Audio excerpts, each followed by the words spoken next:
Hello guys, this is your friend and we are back with a new fanfic. Which is what if Naruto has defense jutsu and dragon bloodline harem, part 1. And if you enjoy this fanfic then please press the like button and subscribe to my channel for more fanfic like this. And now let's start the fanfic. Onset of adolescence. It was dark, and cold, and damp. It was so dark, I shouldn't have even been able to see my hand if I held it an inch in front my face. Yet, I could see everything as if it were as bright as day. I heard the rushing of an underground river from the walls around me along with thousands of whispers. All whispers directed at me. All saying similar things. The air, they said. The air is rising, they said. He who is of our blood, our air. They said. Our child, our air is rising, they said. I walked through the underground tunnel of soil and stone, the pads of my feet cool and dirtied. Along with the sounds of rushing water, the occasional as well as constant dripping water echoed throughout the tunnel. I reached a hill of rocks piled atop each other as a poorly made staircase. I climbed up, seeing light not far ahead. The rocks were smooth as well as rough and jagged but held no dangerous path. I neared the light. It was warm and welcoming. The whispers never stopped. In fact, they grew in volume and in number. Just as I put my hand out into the light, I woke up. I blinked blankly at my arm currently reached up at the ceiling of my bedroom before letting it fall back to my sheets. My room was bright with streaks of sunlight coming through the blinds over my windows. I sighed and sat up with a yawn. I've been having that very same dream every night for 2 months now and still had no clue what to make of it. Well, actually, the dreams weren't completely the same. But I'm always in the same dark tunnel or a cavern with the tunnel attached. Sometimes there are different pathways in the tunnel but I always end up going straight on in the same direction. At least I think I do. And sometimes I sense things in the shadows around me, moving, following me. Sometimes I even feel something scaly brush against my skin in the dark. But I pay no mind to it. They're nothing scary. But this was the first time I'd reached the end of the ongoing tunnel. What's that about? Anyway, though these dreams should have annoyed me to no end, they didn't.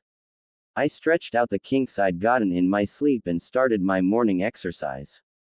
Starting with 25 crunches, 30 push-ups on each hand, 20 punches each hand, 20 kicks each leg, and 10 flips front then back. After my morning workout I got out of my t-shirt and sweatpants and went to take a shower, taking my orange jumpsuit with me. I'm happy to say I'm getting clothes of my choice next week. Old Man Hokage had me measured and let me personalize my style of choice last month. Seems I wasn't the only one getting sick and tired of the villagers selling me nothing but that one orange jumpsuit and kicking me out of the shops whenever I tried to buy something different. And since I wasn't a graduate ninja yet, I wasn't allowed to go to the official ninja shops and get the right ninja supplies and clothes. But now that I am, since Mr. Taisho holds nothing against me and actually praises my pranks. Just for that, he's never been one of my many victims. Today was orientation. I'm a real full-fledged ninja now. Finally. Normally, I'd brag and say it was because of my awesome ninja skills, but really, I was lucky. I was lucky that bastard traitor Mizuki targeted me to steal the scroll of sealing last week. I was lucky that this year, Iruka was my teacher and final exam instructor instead of yet another teacher that failed me for what Mizuki revealed to me. There are only a handful of people in the entire village that aren't Anbu, who truly know how smart I am. The 4 who knew first though were Old Man Hokage, Taisho Daisuke, Nara Shikamaru, and Hayate ni Sensei. The old man practically raised me in his office. Taisho for his observation of my pranks and being one of the few grown-ups that spoke to me like a human being. Shikamaru because he has a 200 IQ point and after my first week in Ninja Academy I asked him to switch papers with me for a test. Shikamaru being one to want to avoid anything truly troublesome, did so without arguing and after seeing the corrections done Shikamaru's paper that I'd written was 100% accurate while my paper that he'd done was 100% failure. Our answers were exactly the same though different when it came to some specifics on, answer in your own words, questions. We often started playing shogi and conversed afterwards. And last but not least, Hayate ni sensei for being the one to teach me kenjutsu since I asked him to when I was 4.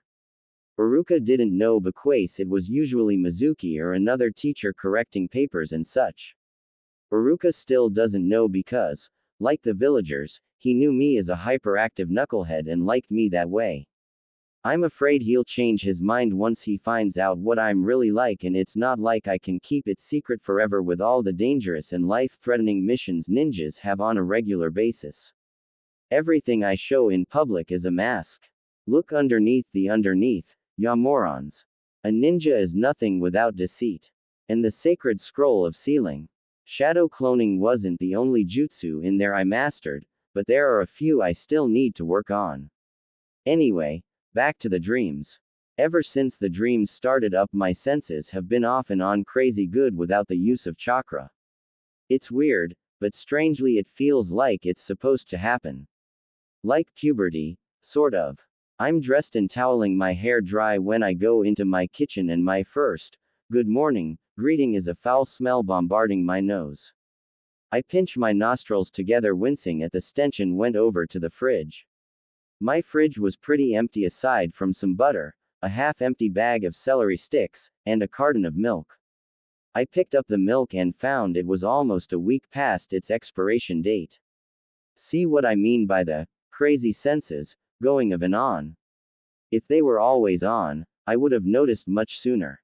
As soon as I poured the milk down the drain and threw out the carton, I made some toast with butter and took out a celery stick and left. It would have been easy to get a better breakfast, but I didn't want to be late. A couple minutes walking down the street, I found Konohamaru in his usual obvious ways of hiding. Man, he needs to work on that. Naruto, fight me, Konohamaru shouted, only to trip over his fence camouflage and faceplant into the dirt. Quote. What are you doing, Konohamaru?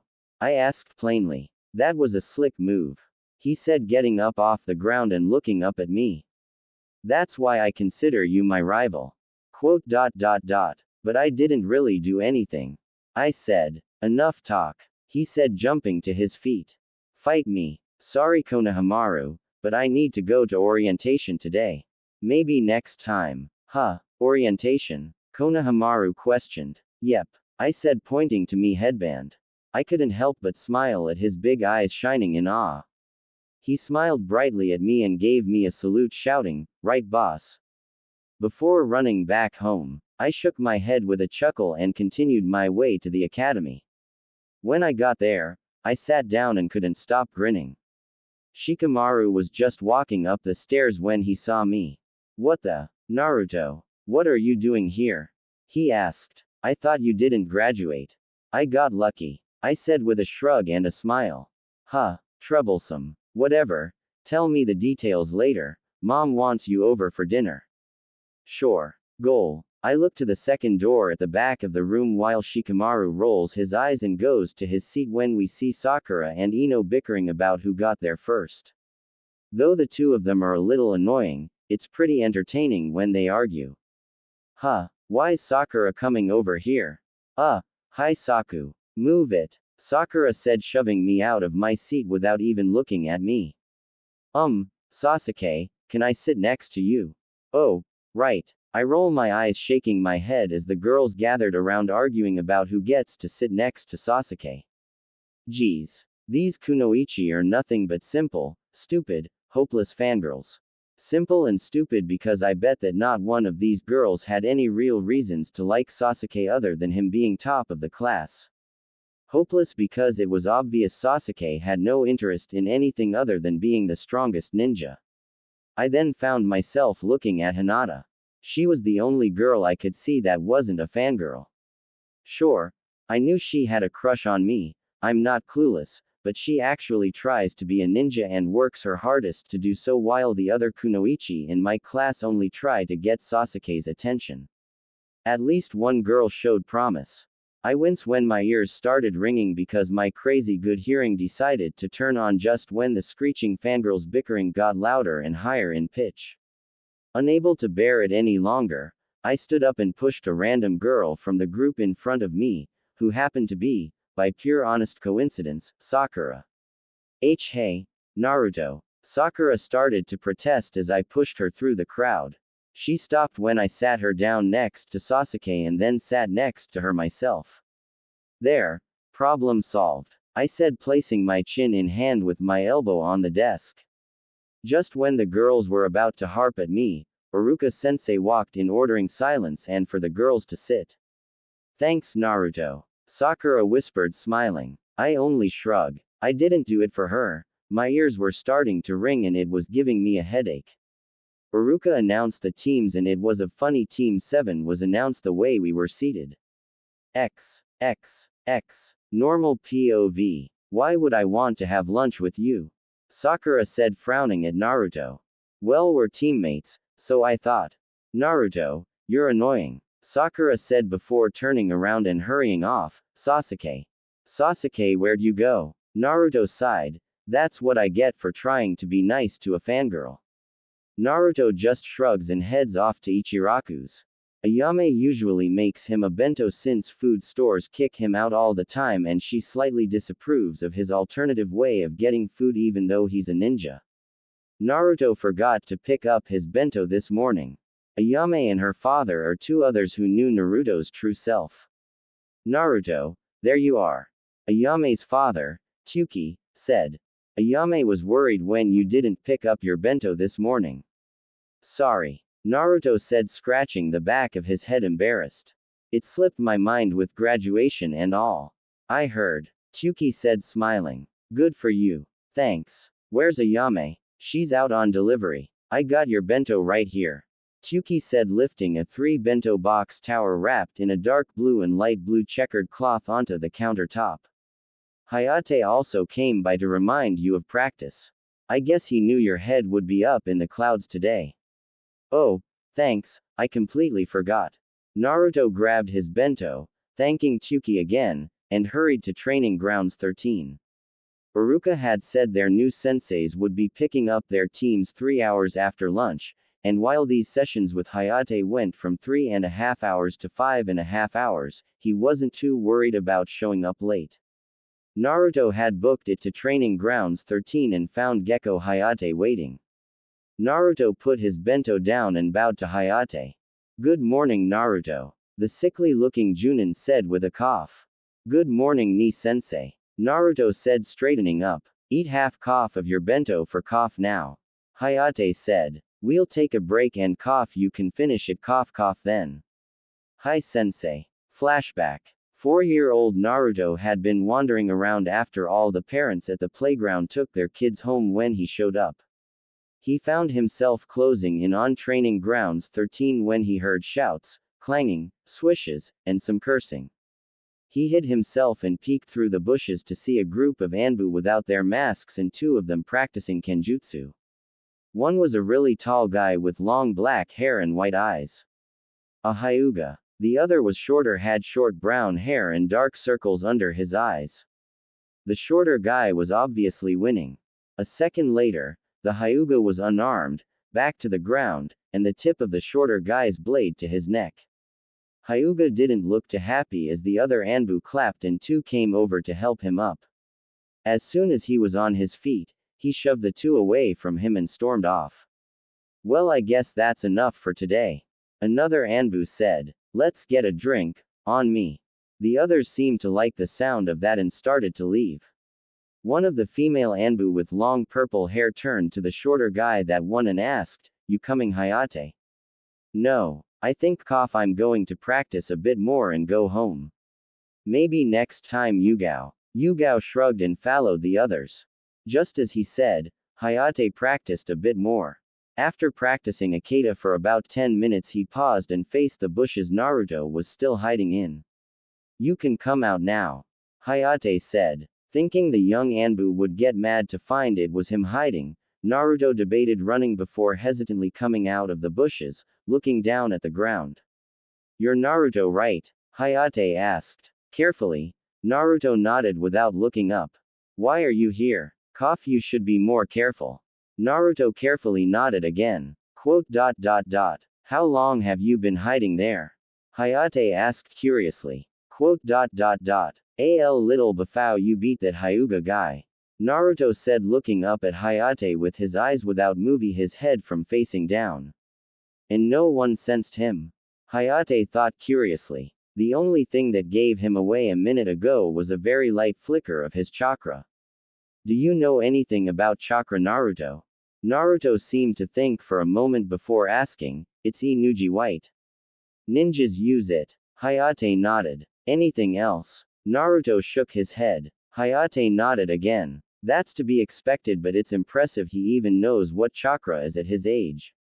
Hokage-sama probably told him, but for him to actually understand it and hide his chakra signature without realizing it. I wonder. Why were you hiding? Quote. I thought you wouldn't let me watch, if I knew it was you. Hayate guessed. Naruto nodded sadly. Do you like Kenjutsu, Naruto? Naruto nodded happily. My favorite books and stories Hokage Gigi tells me have Kenjutsu masters in them. But I never seen Kenjutsu before. If you got a teacher, you wouldn't have to just watch but participate.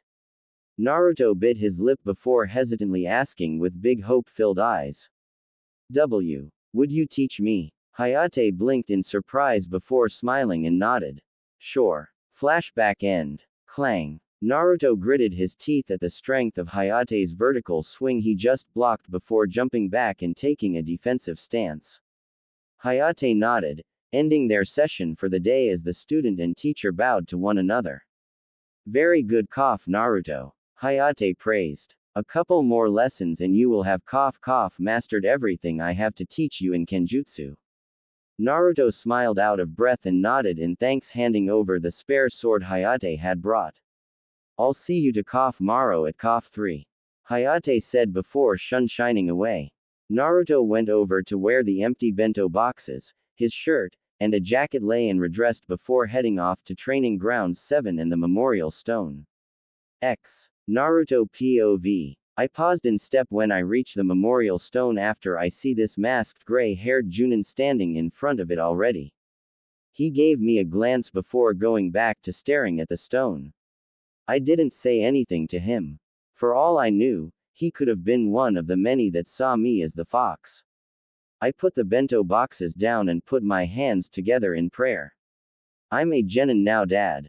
Wish me luck. I prayed with a smile before bowing to the stone and heading back to Ichiraku's to drop off the bento boxes. I wasn't stupid. I knew who my father was. Hell, how can I not? I look just like him for Kami's sake. After I dropped off the bento boxes, I found out I was late meeting my new sensei and ran to the academy as fast as I could with my weights still on. I've been wearing weights since I was 6. Well, weight seals. I found a book on basic seals in Hokage Gigi's office and a few others from beginners to experts and one really old one for seal masters. I'm nowhere near being a seal master, yet. At least, I don't think so. Anyway, I have a weight seal on each elbow, knee, wrist, ankle, and one on my torso. I don't know how much I'm carrying anymore. Let me think. I know it's a lot. Last time I checked, I had 800 on my torso, and 400 on each elbow, wrist, knee, and ankle seal. 4,000 lbs. I think I'll add another 100 or 2 to my seals sometime tomorrow. I rocket past Training Grounds 4 and a strange shiver runs up and down my spine a couple times just after I hear a shout of, "Guy Sensei," and, "By the springtime of youth." I don't know what the hell that was about and I'm not too sure I want to.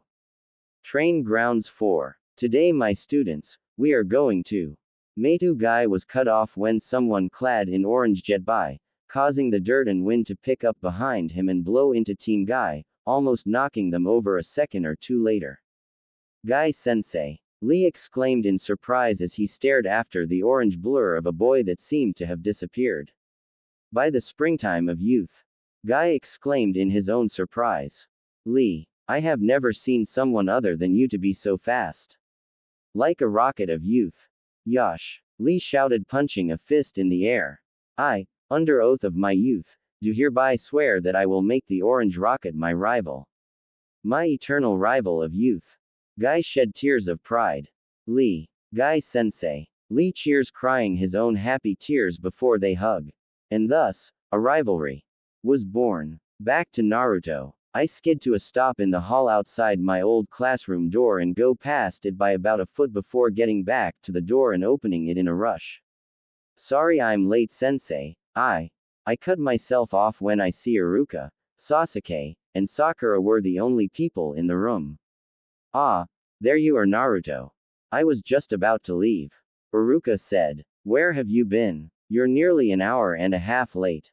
Oh, just Ichiraku's. I got to talking to old man Tuki and Ayame and I guess I lost track of time. I lied before asking, where's our new sensei? Iruka sighed. He's even later. I have to get going. I'll see you guys around. With that, Iruka left and the classroom went into an awkward silence. For me at least. Shrugging to myself, I go over and sit on top of a desk and take out one of the storage scrolls in my weapons pouch. The scroll I took out was a mahogany red color and it was my entire library consisting of 283 books. Over the years, my house has been broken into and more when I wasn't there more times than I would like to think. Since the villagers couldn't really do anything to me physically thanks to the old man's law, they always take the damage they wanted to do to me out on my things, if you haven't noticed that already. Hence why I've had to wear orange most of my life growing up, why Ichiraku's is the only place I can go to eat without stealing, among other things. After the third or fourth time my apartment was broken into, I kept my most favored items in Gigi's office before I learned basic sealing and some a bit more difficult. And I made sure all my scrolls were locked with a blood seal. For example, my library scroll. A scroll this size should normally only be able to fit, at most, 15 to 20 books. However, with the combination of a storage seal, a couple layer seals, a division seal, and a quantity seal, I can put up to 500 to 550 books in one average sized scroll. I bit my thumb to bleed and opened my library scroll, not even noticing or really caring about my teammates' eyes on me as I unrolled the scroll. There was a small list of categories. Bingo for my collection of bingo books old and new, sealing for any and all books Gigi provided for me on seals, bio for what I have on anatomy and herbs, fiction for anything that's simply entertainment, and other for anything that doesn't fall into the other four categories. I placed my hand over sealing, and focused my chakra into it. There was a puff of smoke and a long list of the books I had under sealing in my library appeared. This time I focused my chakra into my index finger and placed it over strengthening seals volume 3. I'd already read it, of course, it is my library, but there's nothing wrong with reading it a seventh or eighth time. There was another puff of smoke and the foot-long, 8-inch wide, 3-inch thick book appeared on the open scroll. Just when I picked it up and was about to read it, Sakura asked, "How did you do that?" Do what? I asked, confused. That, with the scroll. Sakura said, getting easily irritated. It's just a storage scroll. I said before starting to read. I felt and ignored Sakura's glare before she turned to Sasuke with a huff. Sasuke just snorted and then went back to frowning at the chalkboard. He'd never admit that he was curious about something the dead last just did. Whatever, not my problem.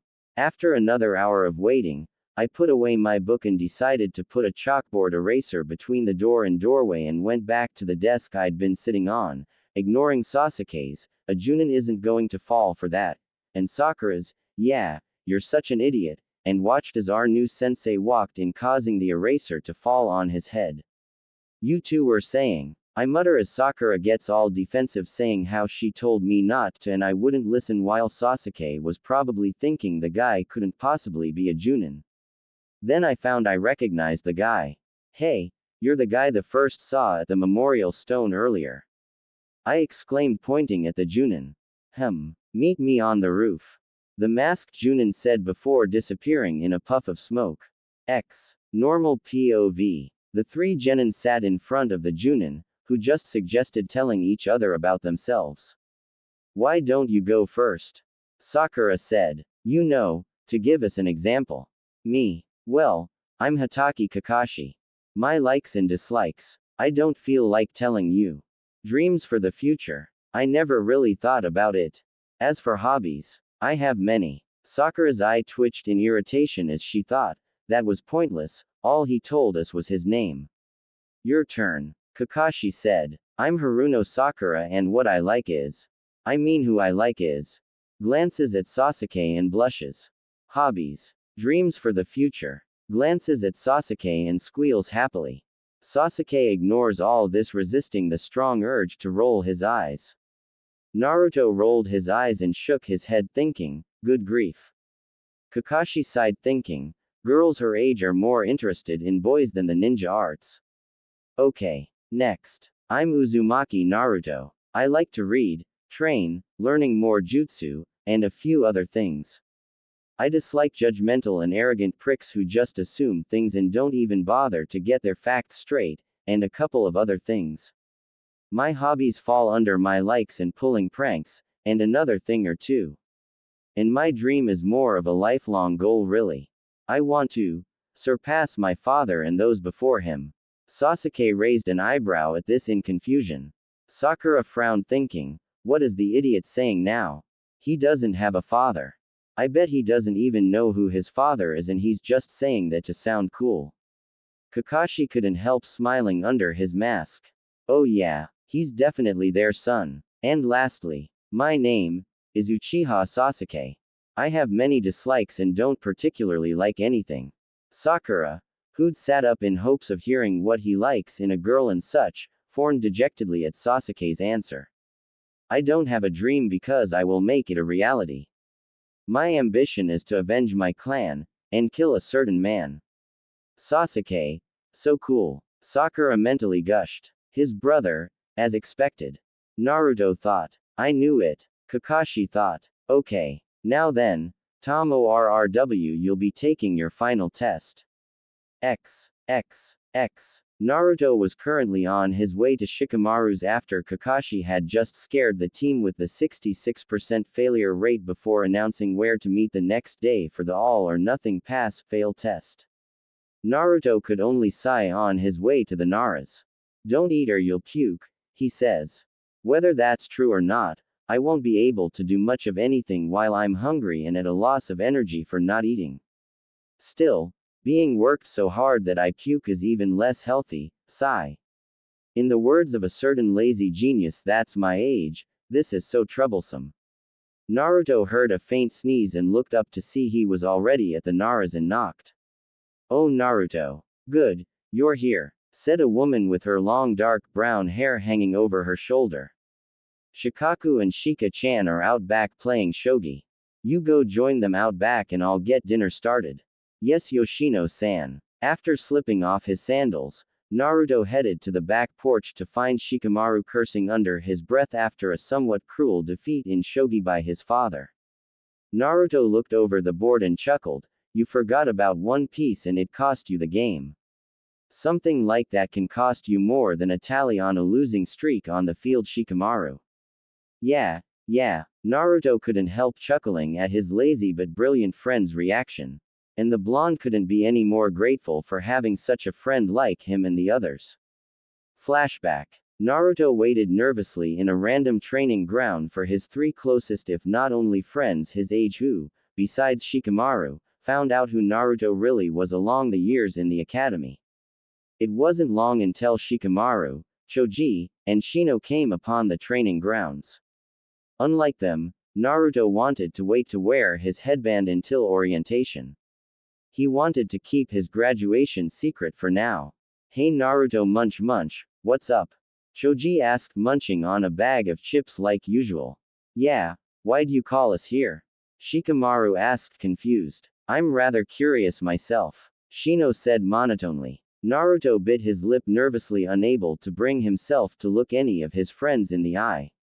Naruto. Shino questioned. The three of them grew confused. Silence was not exactly new once you really got to know Naruto, but they'd never seen him so scared. Was that it? Noting the slight trembling of the blonde's body, they realized, yes, he was scared about something. They'd never even seen the blonde look nervous before. You guys are my friends, right? Naruto asked hesitantly. I can tell you anything and you won't hate me like everyone else. Right? Of course not. Choji said, throwing away his empty chip bag. What's this about Naruto? I found out why the villagers and some shinobi. I found out why they treat me like some kind of plague. Naruto said with his eyes still on the ground and shadowed from their view. You did? Shikamaru asked, now curious. Why then? You guys heard about Mizuki-sensei turning out to be a traitor the other night, right? Naruto asked first. Everyone was told he tried to steal the sacred scroll, right? Yeah, Choji said, confused. And you guys remember a while ago how we were all sure my dad's the Yondaime with how much I look like him? Naruto asked. And it'd be kept secret to keep me safe. Yes, Shino said, though he and the other two didn't know where Naruto was going with this. Mizuki became a traitor doing two things the other night. Naruto said. One was that he tricked me into stealing the sacred scroll for him, saying it was a test that could get enough points to graduate, and it was a test only given to specially chosen students, and bunch of other junk that got me hook, line, and sinker. Naruto clenched his fists. Well, at least he was caught. Choji said. He was a teacher. Even with all the jackasses in the school who fail you purposely, how were you supposed to know? I should've. He was one of the teachers who graded me most of the time. Naruto argued. But that's not the real reason I called you guys out here today. You see, there's this law that no one our age knows about. A decree that was made after the Kyuubi's defeat. A decree to keep this big secret and to keep people from acting on it. Mizuki told me what it was, and it proves why everyone hates me, and at the same time kind of confirms my dad's the Yondaime. If it proves your dad's the Yondaime, why would everyone hate you? Choji asked, confused. Because dad couldn't kill the Kyuubi. Naruto said. It was just as impossible as everyone was led to believe. So he did the next best thing. He sealed it. But he couldn't seal it just anywhere. He had to seal it into something that would be able to contain all that demon chakra, no matter how big or small of a container. Something he knew he could trust to be strong enough to hold it back. Naruto seemed to be choking on his breath now, and his trembling slightly increased. And knowing that he couldn't even bring himself to make such a sacrifice, how could he expect someone else to sacrifice their only child to keep the Kyuubi at bay? Wait, why you're saying he? Choji gasped. Oh shit. Shikamaru sighed in disbelief. I see. And everyone sees you as the monster that attacked the village and took away their loved ones. Shino said in understanding. Yeah, Naruto said, finally lifting his head to look at them. Gigi was against me telling you at first, but he understood that you guys are my friends and I wanted to be honest with you. At least I hope we're still friends. What are you talking about? Of course we're still friends. Shikamaru said, like Naruto's idiot mask suddenly became real. You're you, Kyuubi's Kyuubi. I can understand how you might feel. Shino said. All of you are aware how many view the Aburame clan as freaks for containing a hive inside our bodies. The difference is that you were not aware of what you are containing, and you don't think like it does or any other such nonsense these people seem to believe. Yeah, you're like a pork bun. Choji declared, getting confused and surprised looks from the other three. Kyuubi's the pork and you're the dough containing it. A pork bun can't be a pork bun without the pork or dough. Wait, no, that's probably a bad example. What about a rice ball? Yeah, Kyuubi's the leeks or salmon or something and you're the rice keeping it inside. A rice ball doesn't have to have something inside it to taste good, right? There was silence, for a moment. PFF'd. Naruto and Shikamaru burst out laughing and Choji soon followed, while Shino couldn't help chuckling with a smile slightly visible behind the high collar of his jacket. While I like being called a rice ball rather than a demon brat, Gigi says I'm what people call a Jinchuriki. Naruto said, still laughing a bit at Choji's declaration 10 minutes later. Flashback end. Naruto and Shikamaru had started their own game of shogi, and an hour and a half later they weren't even halfway through the game when Shikamaru's mother called them for dinner. As they ate, Naruto told them how he graduated for learning and master a Junin level technique. Shikamaru said his sensei was Asuma and that he didn't even give them a final test. Just said they passed, and Naruto showed him the bingo book he had with Asuma's file and said Asuma's fair with decisions and dislikes favoritism. Afterwards Naruto told the Naras that his sensei was Sharingan Kakashi the copy nin. Shikaku said, good luck, and that he was going to need it because Kakashi had never passed a single team among the dozens he'd tested thus far. Naruto then got them laughing when he told them he got the masked Junin to fall for a really childish prank with the chalkboard eraser.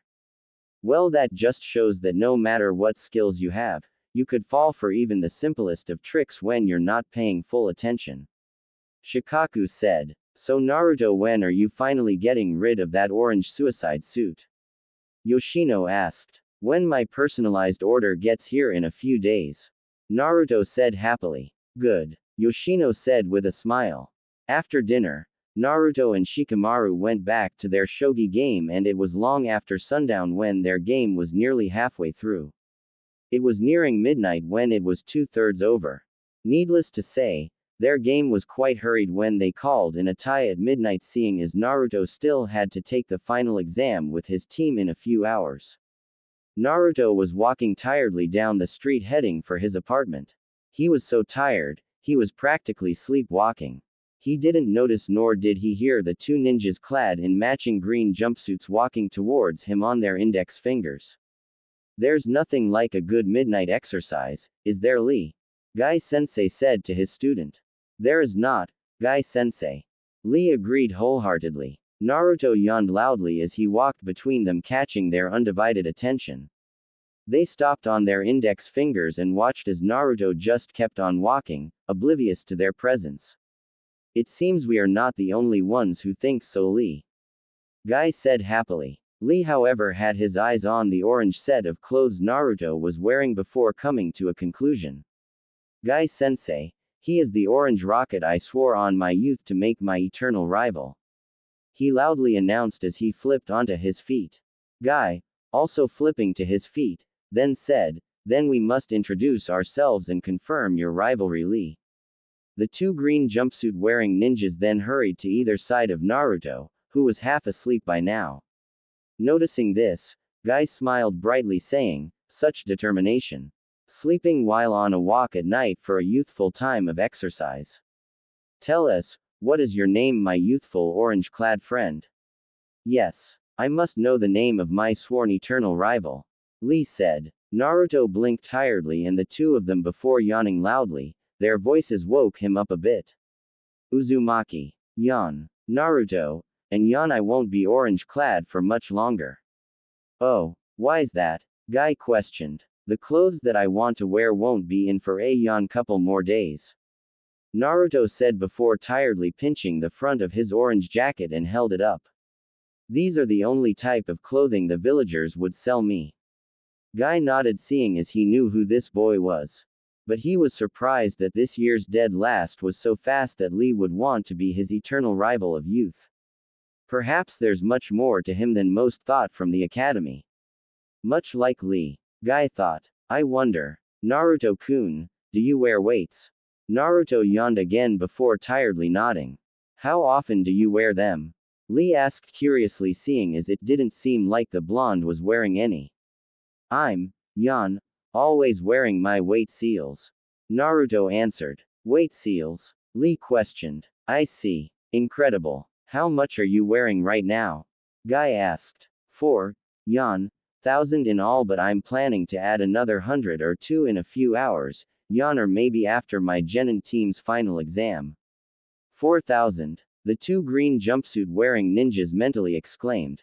That's 1,600 more than mine, Lee's. I'm sleepy. Naruto thought, going back to his half asleep while standing state. Yosh. Uzumaki Naruto, I wish to start a rivalry with you. Lee announced loudly. We shall provide one another with challenges in our youth to the ends of time. Guy's eyes were starting to water with pride while Naruto unknowingly sealed his fate with his next set of words. Yawn. Huh, sorry, you say something. Naruto asked tiredly. There was silence until Lee shouted, Yosh. My rival has a hip attitude just as my sensei's eternal rival Kakashi. Kakashi sensei. Yawn. He's not my sensei yet. Yawn. I have to pass my exam first. Did you hear that, Lee? Guy exclaimed cheerfully. Your eternal rival is the student of my eternal rival. Yosh. Eternal rival. Huh. Those are some bushy eyebrows. Naruto yawned again, continuing his way home, oblivious to the green-clad student and teacher behind him crying and hugging in the street. After reaching his apartment, Naruto was out the moment he dropped himself like dead weight onto his bed, not knowing he'd forget all about his newfound rivalry. He was only half conscious to discover when he wakes up the next morning. X. Beep. Beep. Beep. Beep. Beep. Beep. Beep. Beep. Beep. Beep. Click. Naruto sighed tiredly after hitting the snooze button on his alarm clock. Funny how he got an alarm clock months ago, but with masquerading himself as an idiot while in the academy, he never used it till now. He blinked tiredly before sitting up confused. He didn't dream about the tunnel last night. He didn't have a dream at all. What's that about? Naruto thought. Then he just shrugs. Whatever. It's just a dream anyway. Right. Shaking the thoughts from his head, Naruto undressed out of the white t-shirt and blue sweats he didn't remember changing into last night and headed for his bathroom for a quick shower. The cold water from the shower head that hit him first before warming up woke him instantly. A few minutes later, he came out with one towel wrapped around his waist and drying his hair with another when he heard a light tapping on his window. Naruto went over and pulled up the blinds and smiled brightly when on the other side of the glass he found a striped and speckled sparrow with feathers of light and dark shades of brown, one carrying a message from the Hokage's office around his neck. Letting the towel he was using to dry his hair hang over his shoulders, Naruto unlocked and opened his window to get the message and greet his busy little feathery friend. Ibit was a strong little guy to carry what most falcons or messenger hawks are able to carry. Naruto POV. I found Ibit around the time my cavern dreams started. His egg was cracked on the ground but not completely broken. I picked his egg up and the crack in his shell went back together as if it had never been there. Before I could question how it had happened, he hatched. I took care of him and made him a nest in the garden tree I have in the corner of my bedroom until it gets too big to stay indoors. I can talk to Ibit like I can usually talk to Iruka-sensei, only without hiding anything, and he talks to me, sort of. It's not like I can really understand what Ibit says, but I know what he's saying. I can feel it. That's the best way I can describe it. And after being only 2 weeks old, Ibit said he wanted to be the first ever ninja sparrow. So I took him to Hokage Tower and introduced him to the old man. The old man said sparrows only lived for maybe a little over half a year. When all seemed lost, I finally said, if I can be Hokage, Ibit can be a ninja bird. With that, the old man couldn't help smiling and finally caved, saying Ibit had to go through a test and if he passed, he would train as a messenger bird until I became Genin. Ibit, needless to say, passed with flying colors. No pun intended. So if all goes well, today will be Ibit's last day as a messenger bird. I read the message out loud with a sigh. Naruto, I regret to inform you that your clothes will not be in for another month due to Gato Shipping Company's delay. Great. So I'm stuck wearing clothes that scream, here I am, kill me. For not only another month but during the month I start doing missions if we pass this test. I look at Ibit with a smile as he puffs up and ruffles his feathers in irritation for me. Well, on the bright side, if I pass this last test today, you'll be a ninja bird tomorrow officially. At that, Ibit starts bouncing on his feet excitedly before jumping up and doing loop-de-loops in the air before jet streaming back to Hokage Tower. I shake my head with a laugh before putting on my suicide suit. Getting my ninja gear together, I thought more about what out test could be. I shake my head. There was no point in wondering when I was going to find out. I was already a half an hour late. Damn it. I book it as soon as I grabbed my full bag of ninja gear. Clouds of dirt were right behind me. I stop right when I'm halfway there. I forgot to add weight to my seals. I think the coolest thing about my weight seals is that they don't show up on my skin unless I'm applying chakra or releasing the seals. I added 150 to each ankle, elbow, knee, and wrist weight seal and 300 to my torso. That makes 5,500 lbs. I nod to myself when I feel the weight. I hurry to the training grounds only to find Kakashi-sensei was later than me again. I go over to the memorial stone and pray, "I'm going to be a genin today, Dad. Wish me luck." I smile and bow to the stone before joining my teammates.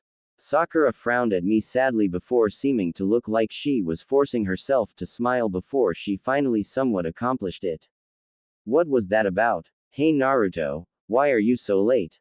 she asked, still smiling somewhat awkwardly.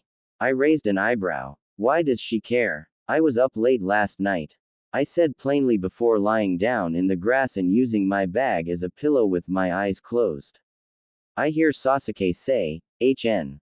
It's stupid things like that make you the dead last." I couldn't help myself. I was tired and what he'd said in that stupid arrogant I'm all superior tone irritated me to no end.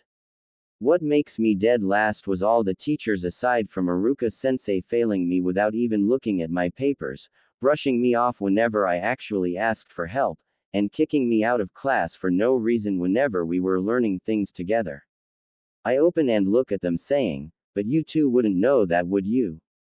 Not with your precious Sasuke-kun around are you and your nobody's better than me attitude that will sooner get the both of you killed.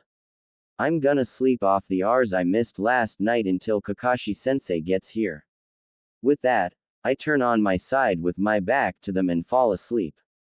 I woke up with a yawn, blinking my eyes open and look over to see my left hand up holding a shuriken spinning around my index finger half a foot away from my face.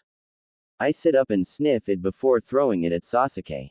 It clipped a bit of his hair and made a paper-cut thin slice on his right cheek before hitting the tree 3 yards behind him with a thunk.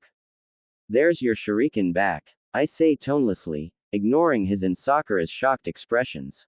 "I'm surprised you slept through Sakura screaming I was late and woke up only after catching a shuriken in your sleep." Kakashi-sensei said, "I must have been really sleepy and I can't exactly control reflexes, you know." I say, standing up. Kakashi chuckles. "Finally a ninja. But wait, why are there 2 bells? Unless." Sakura trailed off. "So you've figured it out?" Kakashi said. "That's right. One of you will be going back to the academy." Something's fishy, Naruto thought. 2 bells. Why does that sound familiar? Oh right. The old man gave the same test to his students. Wait a minute. Ready, set, go, Kakashi said. The 3 genin went into hiding and a couple seconds later, a kunai hit the dirt in front of Kakashi. He jumped back thinking the paper wrapped around the handle was an explosive note. But when it didn't blow up, he took a closer look and picked it up to unwrap the paper from the kunai. I know for a fact that the old man gave this very same test to his students, and if what you said was true, they wouldn't have become the legendary Sannin. Cheeky smiley face. Kakashi chuckles to himself, "You're much smarter than they give you credit for, Naruto." Of course, some of us already knew that. He looked up to see Naruto walk out of the bushes with a wide grin. So you want to test yourself against me, huh? He wants to test himself while at the same time get his teammates to figure it out for themselves. Clever. Okay Naruto, I'll play along. I don't think you grasp the same concept as your teammates. Kakashi said plainly. That's for damn sure. You and me, one-on-one, here and now, fair and square. Naruto said. I want to see what I can do with my real skill. Mizuki was nothing, and the only Junin I've ever fought against was that sorry excuse of a ninja and major closet pervert Ebisu. Hopefully, Sasuke and Sakura will figure it out. They're smart, I know that, but Kakashi shrugs, crumpling up the note and put it into his weapons pouch before reaching for something else. Naruto stood ready for anything, that is until he nearly fell flat on his face anime style when Kakashi pulled out a book with the title Ika Ika Paradise. What the? Naruto said. What's with the book? I want to see how it ends, obviously. Kakashi said simply. You can attack me now. A vein popped on Naruto's forehead and his eyebrow twitched. Okay. Act or not, this guy is irritating. Naruto charged, a fist raised up and back ready to punch only to be blocked without having Kakashi even look up from his book. Damn it. I forgot I added to my weight seals this morning. Naruto mentally cursed. It's not completely novice speed but it's nothing to what I need. Naruto then tried a spinning kick ending with the same result as the punch, except this time Kakashi ducked. Naruto threw another punch only for Kakashi to disappear. 1,000 years of Pa. Before anyone could blink, Naruto was suddenly in the air, upside down, holding Kakashi's hands together in the sign with his book, sending a straight-legged kick to Kakashi's face. Kakashi didn't have time to dodge.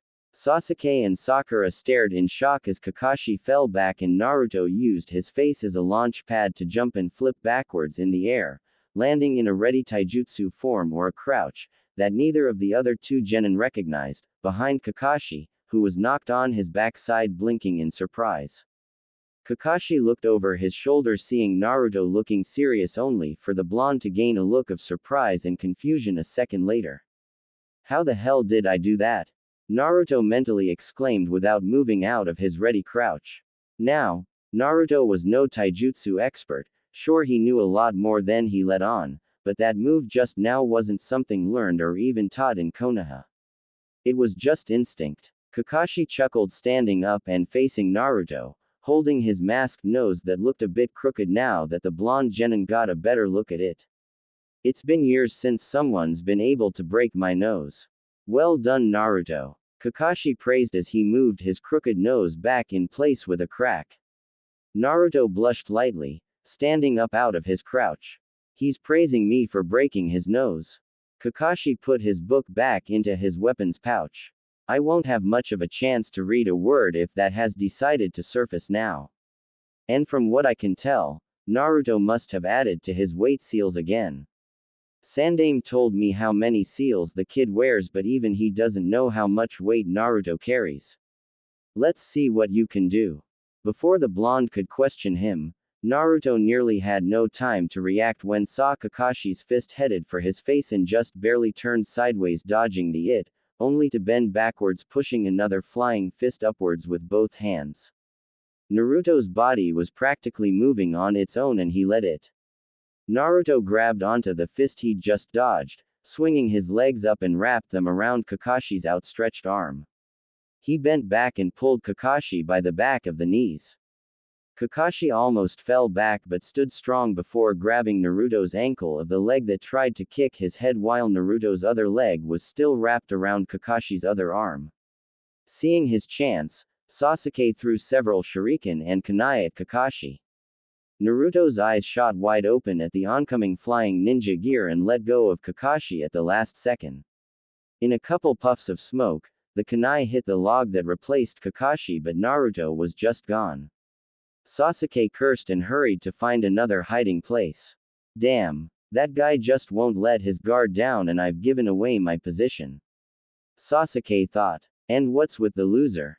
Just a couple seconds ago, he was the dobe he's always been. Now, all of a sudden, he's able to fight toe-to-toe with a Junin. Meanwhile, Naruto was crouching high in the branches of a tree.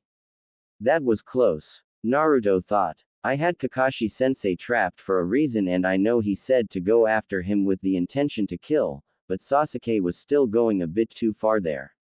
Naruto shook his head, quickly scoping the area.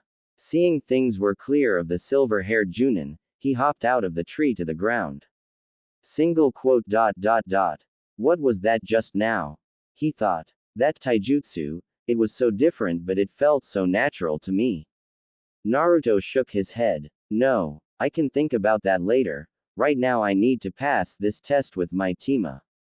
His train of thought broke off when a shudder ran up his spine, hearing a loud blood-curdling scream.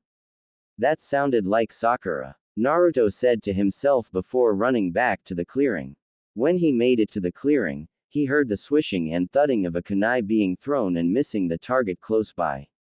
Kakashi-sensei must be fighting Sasuke. Naruto made a couple shadow clones and sent one to Sakura and the other to Sasuke, hearing the fight close by come to a stop. Kakashi would probably come looking for him or something again, seeing as the others were taken care of. He then took out a kunai in each hand and readied himself, slowly turning in circles so that he wouldn't be caught by surprise. He faced his right when he heard the leaves rustle and swish, then stop. They swish and rustle again when Naruto was knocked unconscious with a chop to the back of the neck. Naruto.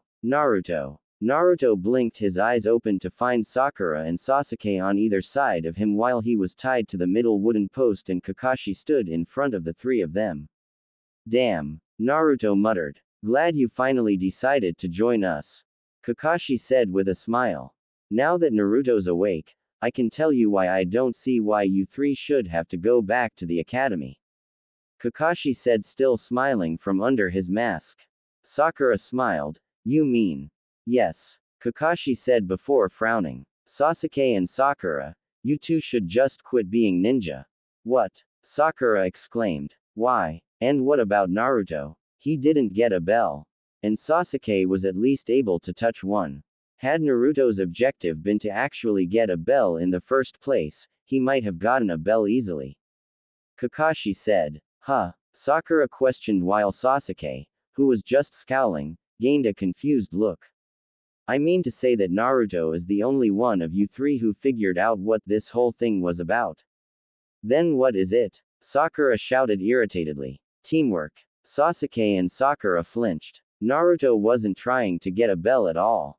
Kakashi said more calmly. He was providing a distraction for me and getting me in a position where I could do anything so you two could get a bell.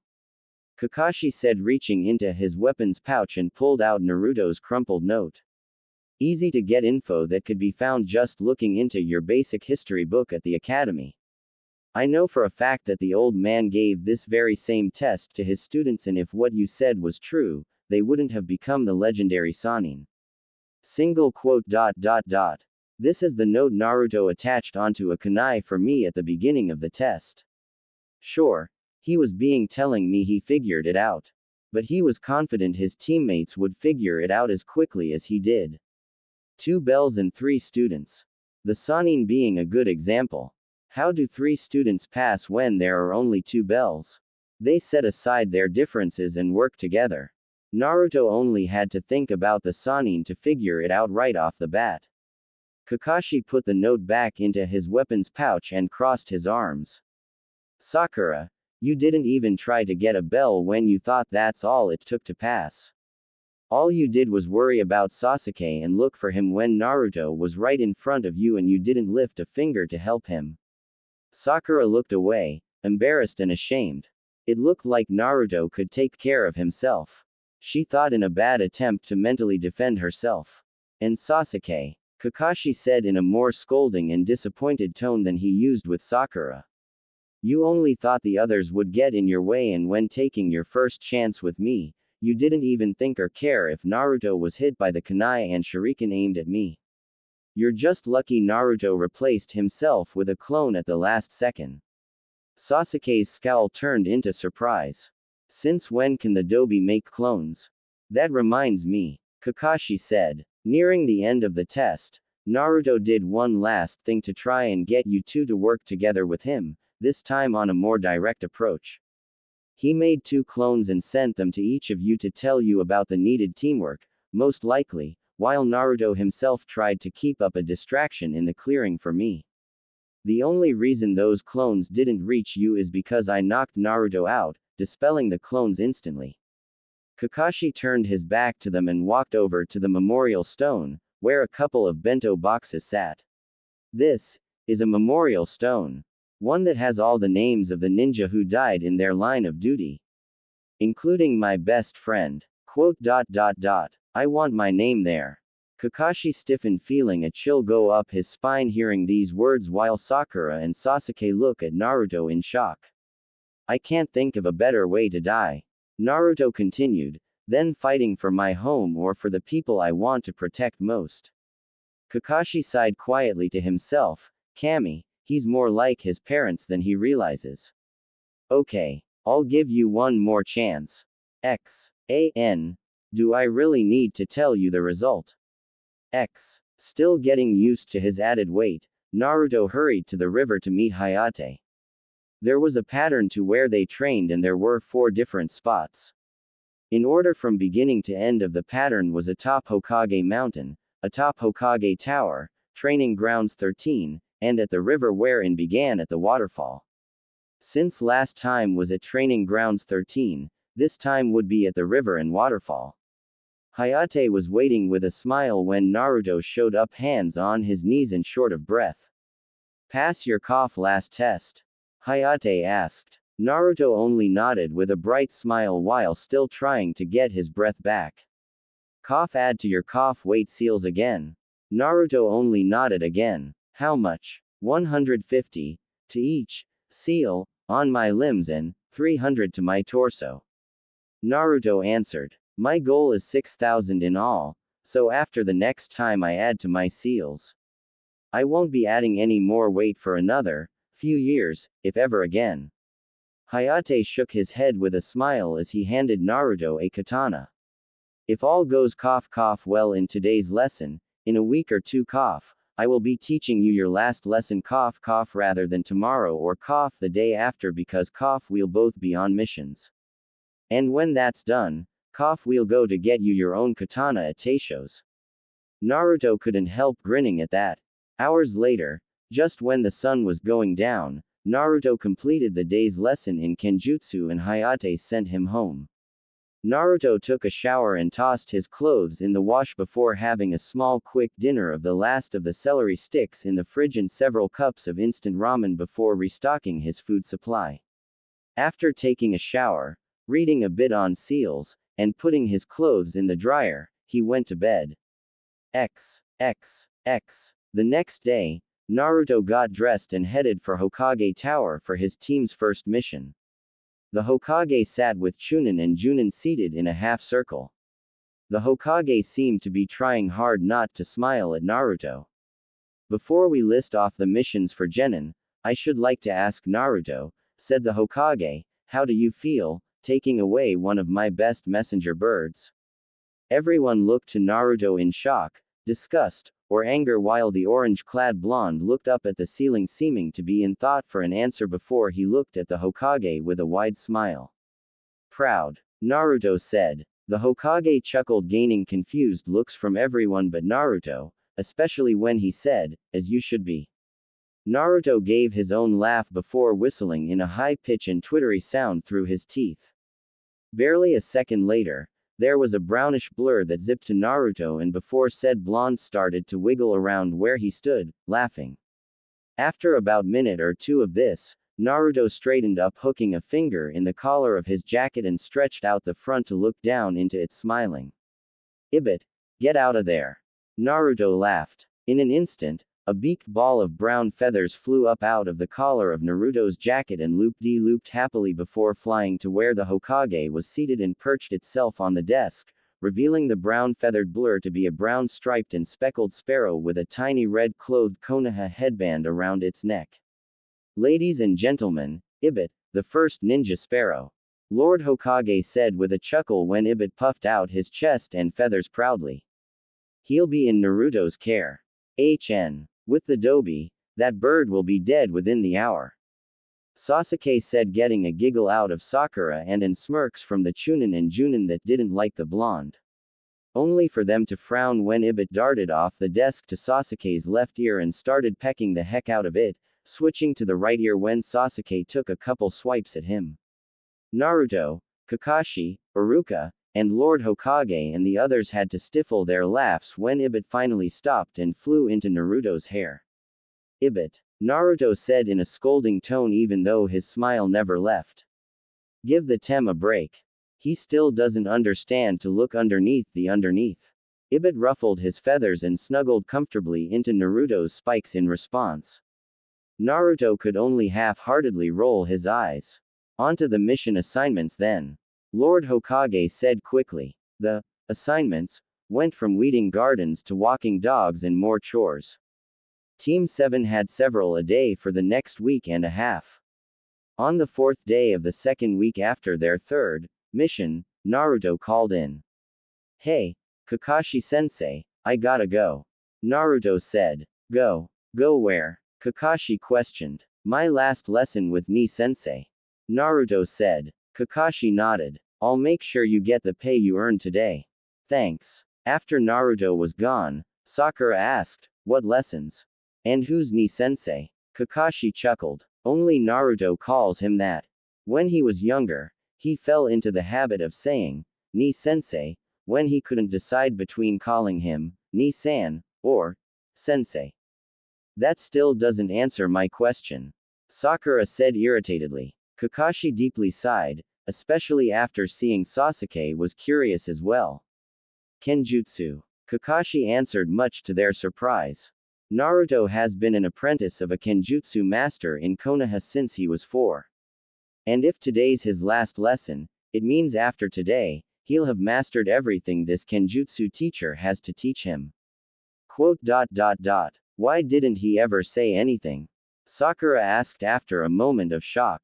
Apparently, you forget Naruto's introduction when you three first met me. I dislike judgmental and arrogant pricks who just assume and don't even bother to get their facts straight. He never said anything because no one ever bothered to ask. People just assume Naruto's an idiot. People assume he's a brat. People assume a lot of things about Naruto and don't even care if they're right or wrong.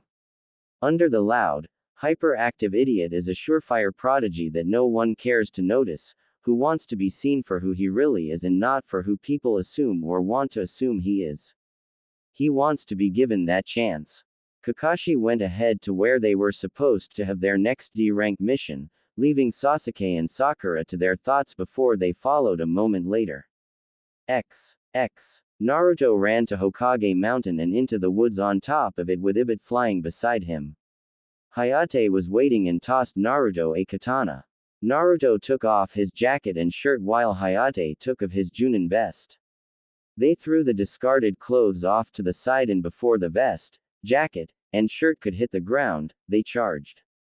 Ibit observed the lesson, perched high on a branch. Flashback.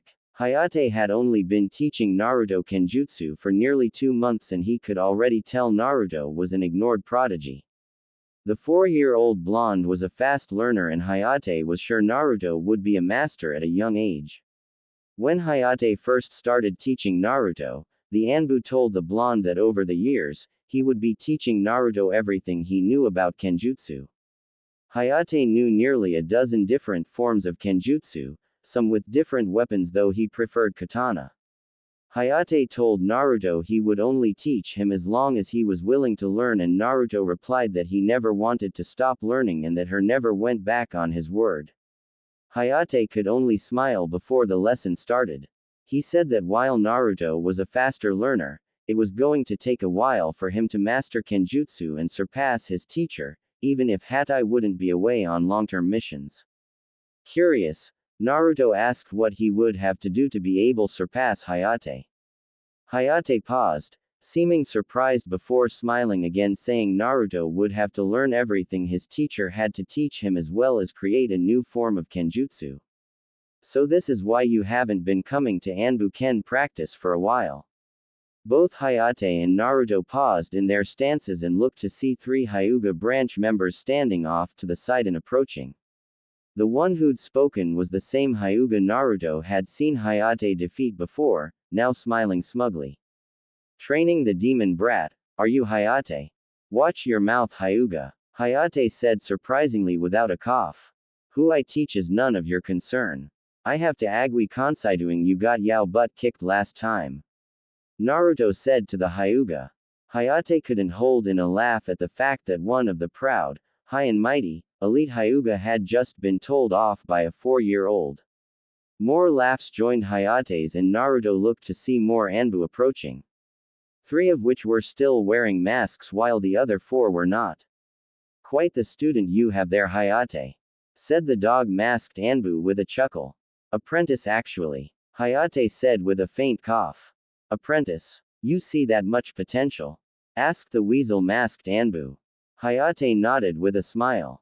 Fast cough learner too. We should probably start practice now in Hayate, although you have an apprentice now, that doesn't make it okay to skip most of our meetings. Yes, Captain. Can I watch? Naruto asked excitedly. Just when the Hyuga looked like he was about to make a snide remark, the dog-masked Anbu captain said, if you're quiet and stay off to the sidelines. Naruto nodded before zipping over and sitting in front of the bushes he hid in last time with excitement showing in his eyes, earning several chuckles or giggles from most of the Anbu present. It was easy to see how much Naruto liked Kenjutsu from how his eyes never strayed from an Anbu with a sword in hand at practice. And chuckles and giggles arose again when the Anbu captain announced practice over and Naruto exclaimed, "It's over already." How long have you been teaching him, Hayate? Captain Inu asked. About a cough 2 months. Hayate answered. The dog-masked Anbu nodded. May I see what he's learned so far? Though it confused Hayate and the others a bit as to why their captain was curious, Hayate agreed.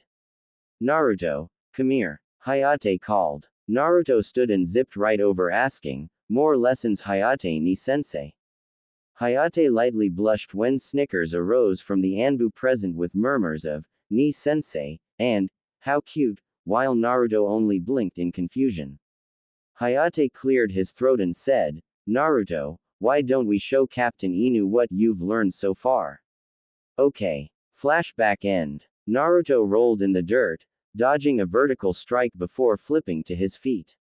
Have you come up with a name for your style?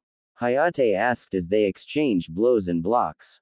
Over the years, Naruto noticed how Hayate never seemed to cough while fighting or when he was in this sort of combat zone, shinobi seemed to go into, but neither here Hayate could understand why.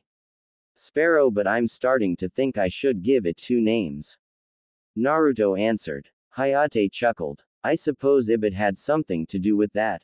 Only when I noticed how similar my movements in my style are to the way he flies and such. Naruto said with a smile.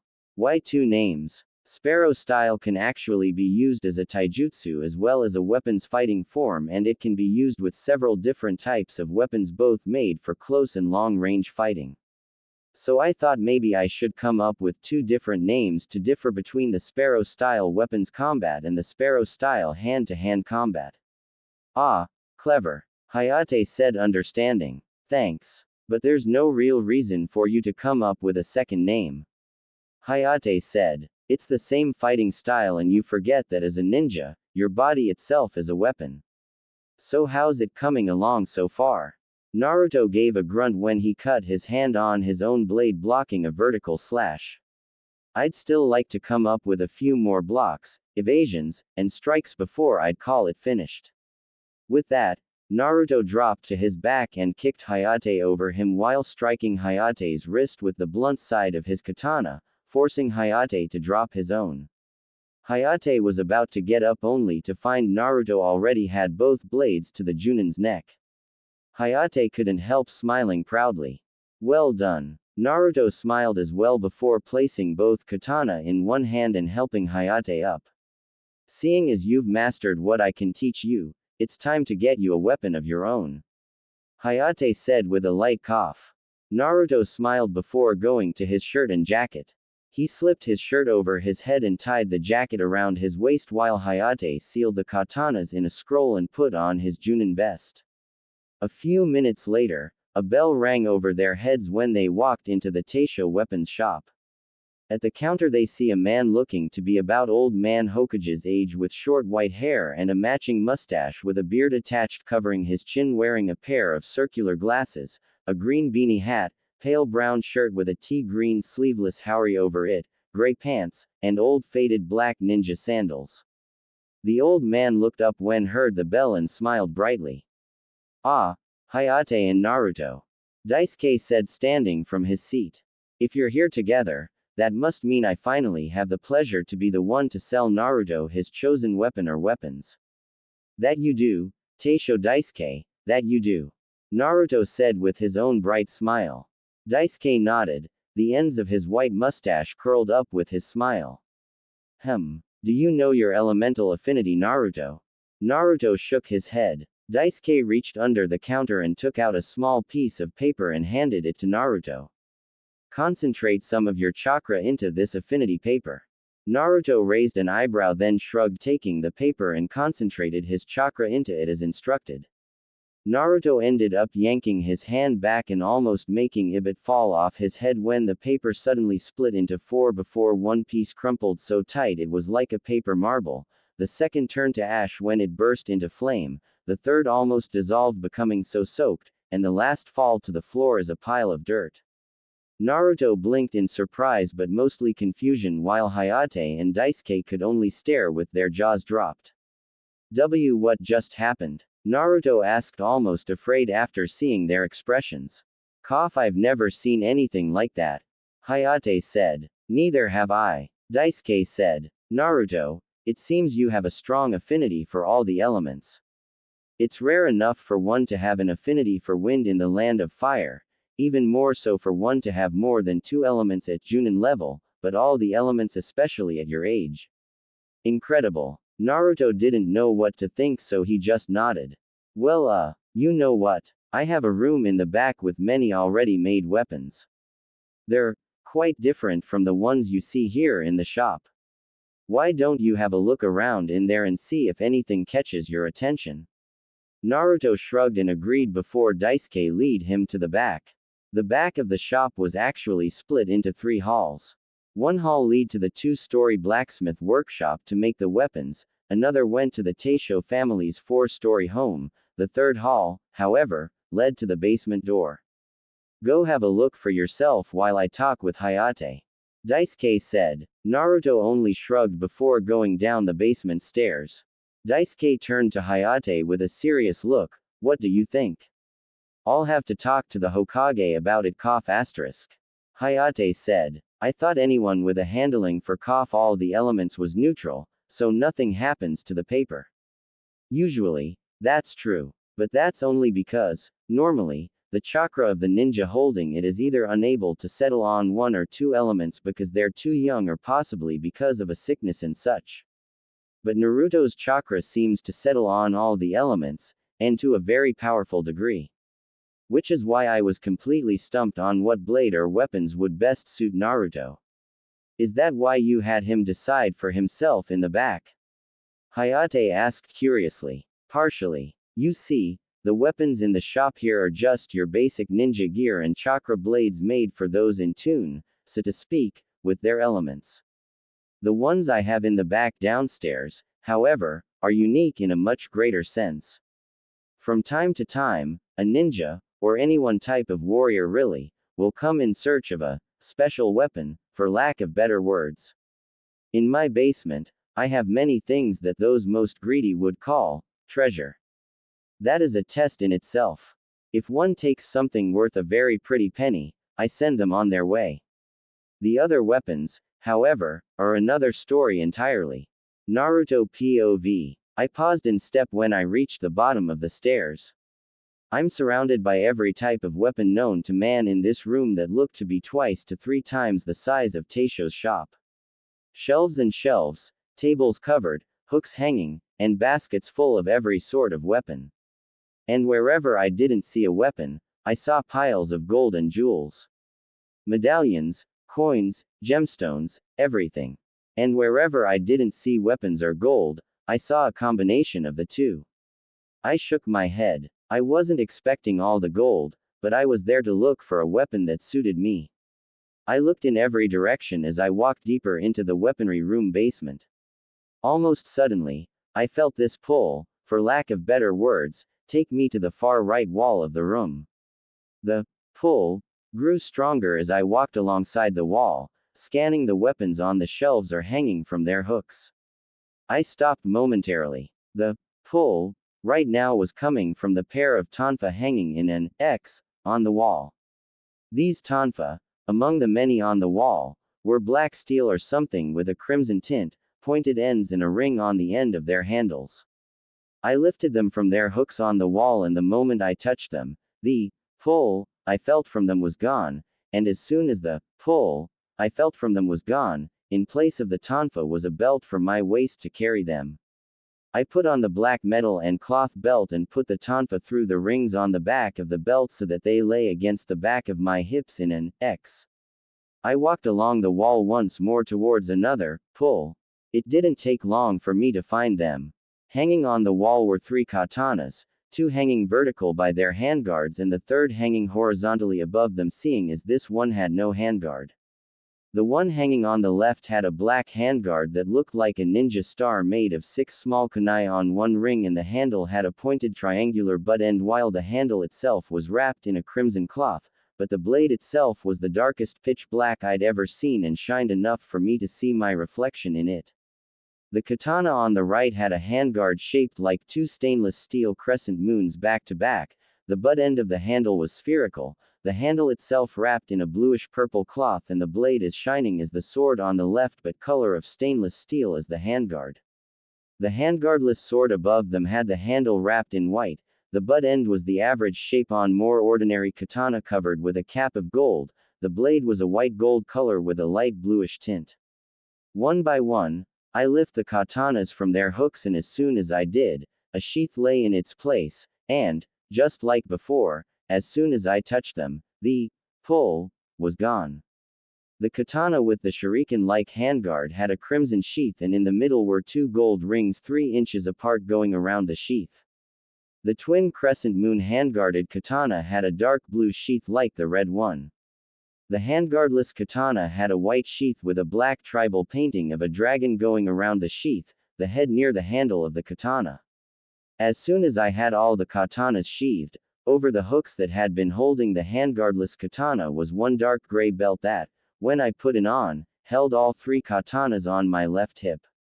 The belt buckle was cool like a 2-piece puzzle that when put together looked like the dragon on the white sheath, only with wings spread out in flight. I stand around for a bit to see if I'd feel the pull again. I didn't. But just when I was about to turn and leave for the stairs, Ibit flew off my head to a basket full of small handheld knives, and Suchin reached his head in only to pull out 2 small crescent-shaped razors, that looked to be able to fold out, with straps by the straps. I picked them up from Ibit's beak to see that they could fold out into wider, slightly curved razors. On a ninja, they looked like they could have strapped onto someone's fingers. But for Ibit, I could put the straps on his wings and they'd fit him perfectly along the edge of his feathers when he opened his wings. With the both of us now satisfied, I go back upstairs. When I come back up from the weapons room, Hayate ni sensei and old man Taisho looked even more surprised than they did when we all saw my elemental affinities. I wasn't surprised. I'm sure we all thought I'd only walk back up with a single katana or something. I know I did. N. Naruto, did you feel a pull of sorts from all these weapons? Taisho asked after getting his voice back. I could only nod before asking, how much do I owe you? Taisho shook his head to clear it. I suppose. Special weapons need special payment. I don't think I can afford that. I said. Taisho chuckled. Not like that, Naruto. These weapons are one of a kind. You see, Naruto, the Taisho family has a unique sort of bloodline. A bloodline that is not as simply genetically passed down as others but is passed down from the oldest to youngest when the eldest dies. When I die, depending on whether I live long enough, the ability I have will either go to my granddaughter Tenten, or her child. This ability is to make weapons with a consciousness. The consciousness of the weapon or weapon sets I make allow all said weapons to choose their wielder, and once they've chosen, the one chosen will be the only one to ever wield it unless the wielder chooses to pass the weapon down to a student, comrade, or relative. These weapons gain abilities depending on whose consciousness was used to make them, who the first wielder is, and gains one more ability each time it is passed down, if it is passed down. You're the one who made the swords of the 7 swordsmen of the mist. I said in realization. Back when my family traveled, yes. The Hokage knows this. Taisho said with a nod. Amazing. So all these weapons chose me? I asked. Yes. Taisho said with a light chuckle. Cool. How would I pay for them then? Taisho chuckled. Not something you really need to worry about. Things I need from you to pay are only 2 things I could use for a weapon or 2 to make with your consciousness. Only 2 because the tonfa are a set as well as the 3 katana. Although, when I made the set of 3 katana, I had thought they would choose a 3-man team, not a single wielder. Ah well. Your payment for the katanas will be a drop of blood each and payment for the tonfa will be 4 of your hairs. I'll also need a feather from Ibit for those razor wings. For your consciousness. Taisho said in explanation. Whoever the wielder of the weapons I will make from your payment would be someone you would choose to fight alongside with. The weapons I make never choose the person, they choose the soul. I nodded in slight understanding and paid Taisho for my tonfa and katanas, wishing him luck with whatever he created with my consciousness. After giving me a congrats and a clap on the back, Hayate ni sensei poofed away and I headed for Hokage Gigi's office to collect the pay I earned today. Needless to say, the old man and Iruka sensei were surprised when they saw all my weapons too, especially after what I told them what happened with the affinity paper. Fellow wielder of a Taisho weapon. Ibit sat in my hair, feathers all puffed out in irritation while I held my bottom lip between my teeth to keep from laughing. I could tell Sakura was trying to keep her giggles in but one escaped from time to time. Sasuke only smirked and Kakashi was quietly laughing behind his book, though it was obvious the book was not the cause. Why were we trying not to laugh, you ask? The scene in front of us was the result of Team 7's mutual agreement that Ibit should be cat bait, since our first of nearly a dozen missions to capture Tora-chan. The scene itself was the fire daimyo's wife crying over poor Tora-chan, who now had an inch-wide line from between the ears, down the spine, and to the tail tip of close-shaved baldness thanks to a certain irate and razor-winged sparrow atop my head. As soon as the woman and her cat were gone, even Hokage Gigi couldn't help but laugh. Once things calmed down, the old man started listing off more D-rank missions. I'd had enough. Now hold on Gigi. I understand D-rank missions are good practice and all and are specifically for genin, but this is ridiculous. For the past month and a half since graduation, we've been assigned to many, if not all, of these household chores you all insist are missions. Half of which we were assigned, were to capture that one stupid cat. We need a real mission. Too many of these chores and we'll start getting arrogant on how easy things are and if not arrogant then lazy, both of which could get us killed later. Just when Iruka sensei looked ready to lecture me, the old man held up a hand to silence him and asked, "Are you sure Naruto?" Yes. Besides, as soon as any ninja puts on their headband, they are no longer just a kid. I said firmly. The old man smiled and after a moment, he nodded. Very well. You make a valid point. I have one C-rank mission right here. You'll be escorting a bridge builder to Wave Country. Come in Tazuna. The slide door to my left opened to reveal a drunken old man with a large bottle of sake in hand. These brats are the ninjas I'm paying to protect me? He asked displeased and disbelieving. The runt in the orange looks like a warrior wannabe with all those swords. Just when I was debating whether or not to slice that sake bottle off at the neck, old man Hokage says, "Oh, that reminds me. Naruto, your clothes arrived today. They're waiting for you in my office." Drunkard's comment was easily forgotten. Finally, I shouted gleefully throwing my hands up the air as if to thank whatever deity was up there before booking it out of the room and down the hall to the old man's office. Normal POV. Naruto's reaction and action of rocketing out the door got chuckles out of the Hokage, Iruka, and Kakashi. His clothes? Sakura questioned. Yes. No ninja in his or her right mind would wear clothes that scream, "Kill me," by choice. Kakashi said. Then why does he? Sasuke asked. The villagers wouldn't sell him anything else. The Hokage said sadly. Iruka also frowned sadly while Sasuke and Sakura couldn't help but feel confused. People hate Naruto that much. What did he do? Sakura thought. A couple minutes later, Naruto was back wearing green cargo pants, newer looking and better fitting blue ninja sandals, bandage tape around his hands from wrist to knuckle, a sleeveless fishnet shirt underneath a dark crimson hooded sweatshirt with Ghost in black kanji on the back, and his headband was now tied around his left bicep. Better, Naruto? Lord Hokage asked, smiling. Much. Thank you, Naruto said with an answering smile. Alright, well, that's everything. Dismissed. Team 7 went their separate ways to pack up for the mission and met at the gate a few minutes later. Just a few miles from Konoha, and Naruto started to get the feeling they were being watched. Swish. Asterisk. Naruto paused in step, looking deep in the trees in the direction he heard the movement. Sakura was too busy glancing at Sasuke, off in her own little world, when she nearly bumped into the blonde. Ready to rant, she said loudly. Naruto.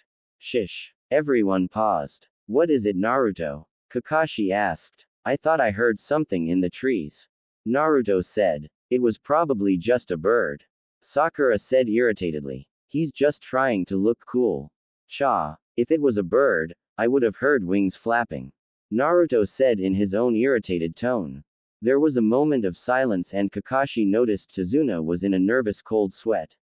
Let's keep going, Kakashi said. But keep your guards up. And so they walked. Another mile or two of walking later, they come across a puddle. A puddle? On a day like this? Naruto thought, glancing back towards Kakashi, catching his eyes. Naruto faced the front once more and waited.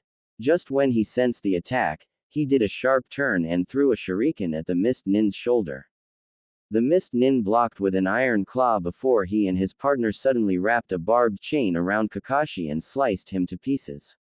Sakura screamed. Sasuke got ready with a kunai in hand. Naruto didn't have to look to know Kakashi used a replacement jutsu. There was no smell of blood, and there's no way Kakashi would leave himself open like that. One down. One of the demon brothers chuckled.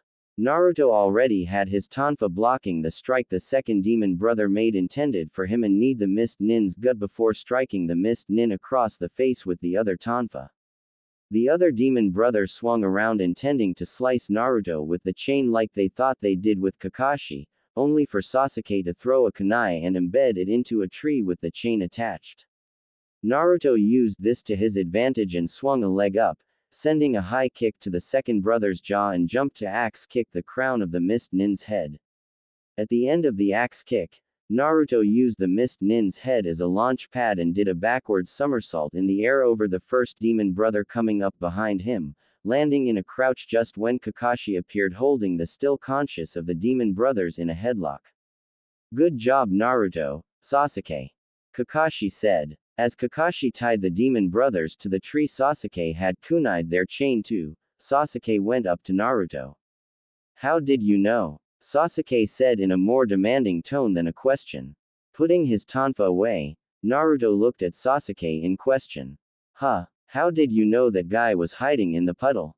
Sasuke demanded again. Naruto raised an eyebrow. He seriously didn't know. Geez. When was the last time it rained? What does that have to do with anything? Sasuke shouted angrily. Just answer the question, Naruto said with a sigh. I don't know. A week or two. And you're still asking me how I knew? After a moment, Sasuke felt like smacking himself when he realized what the blonde meant.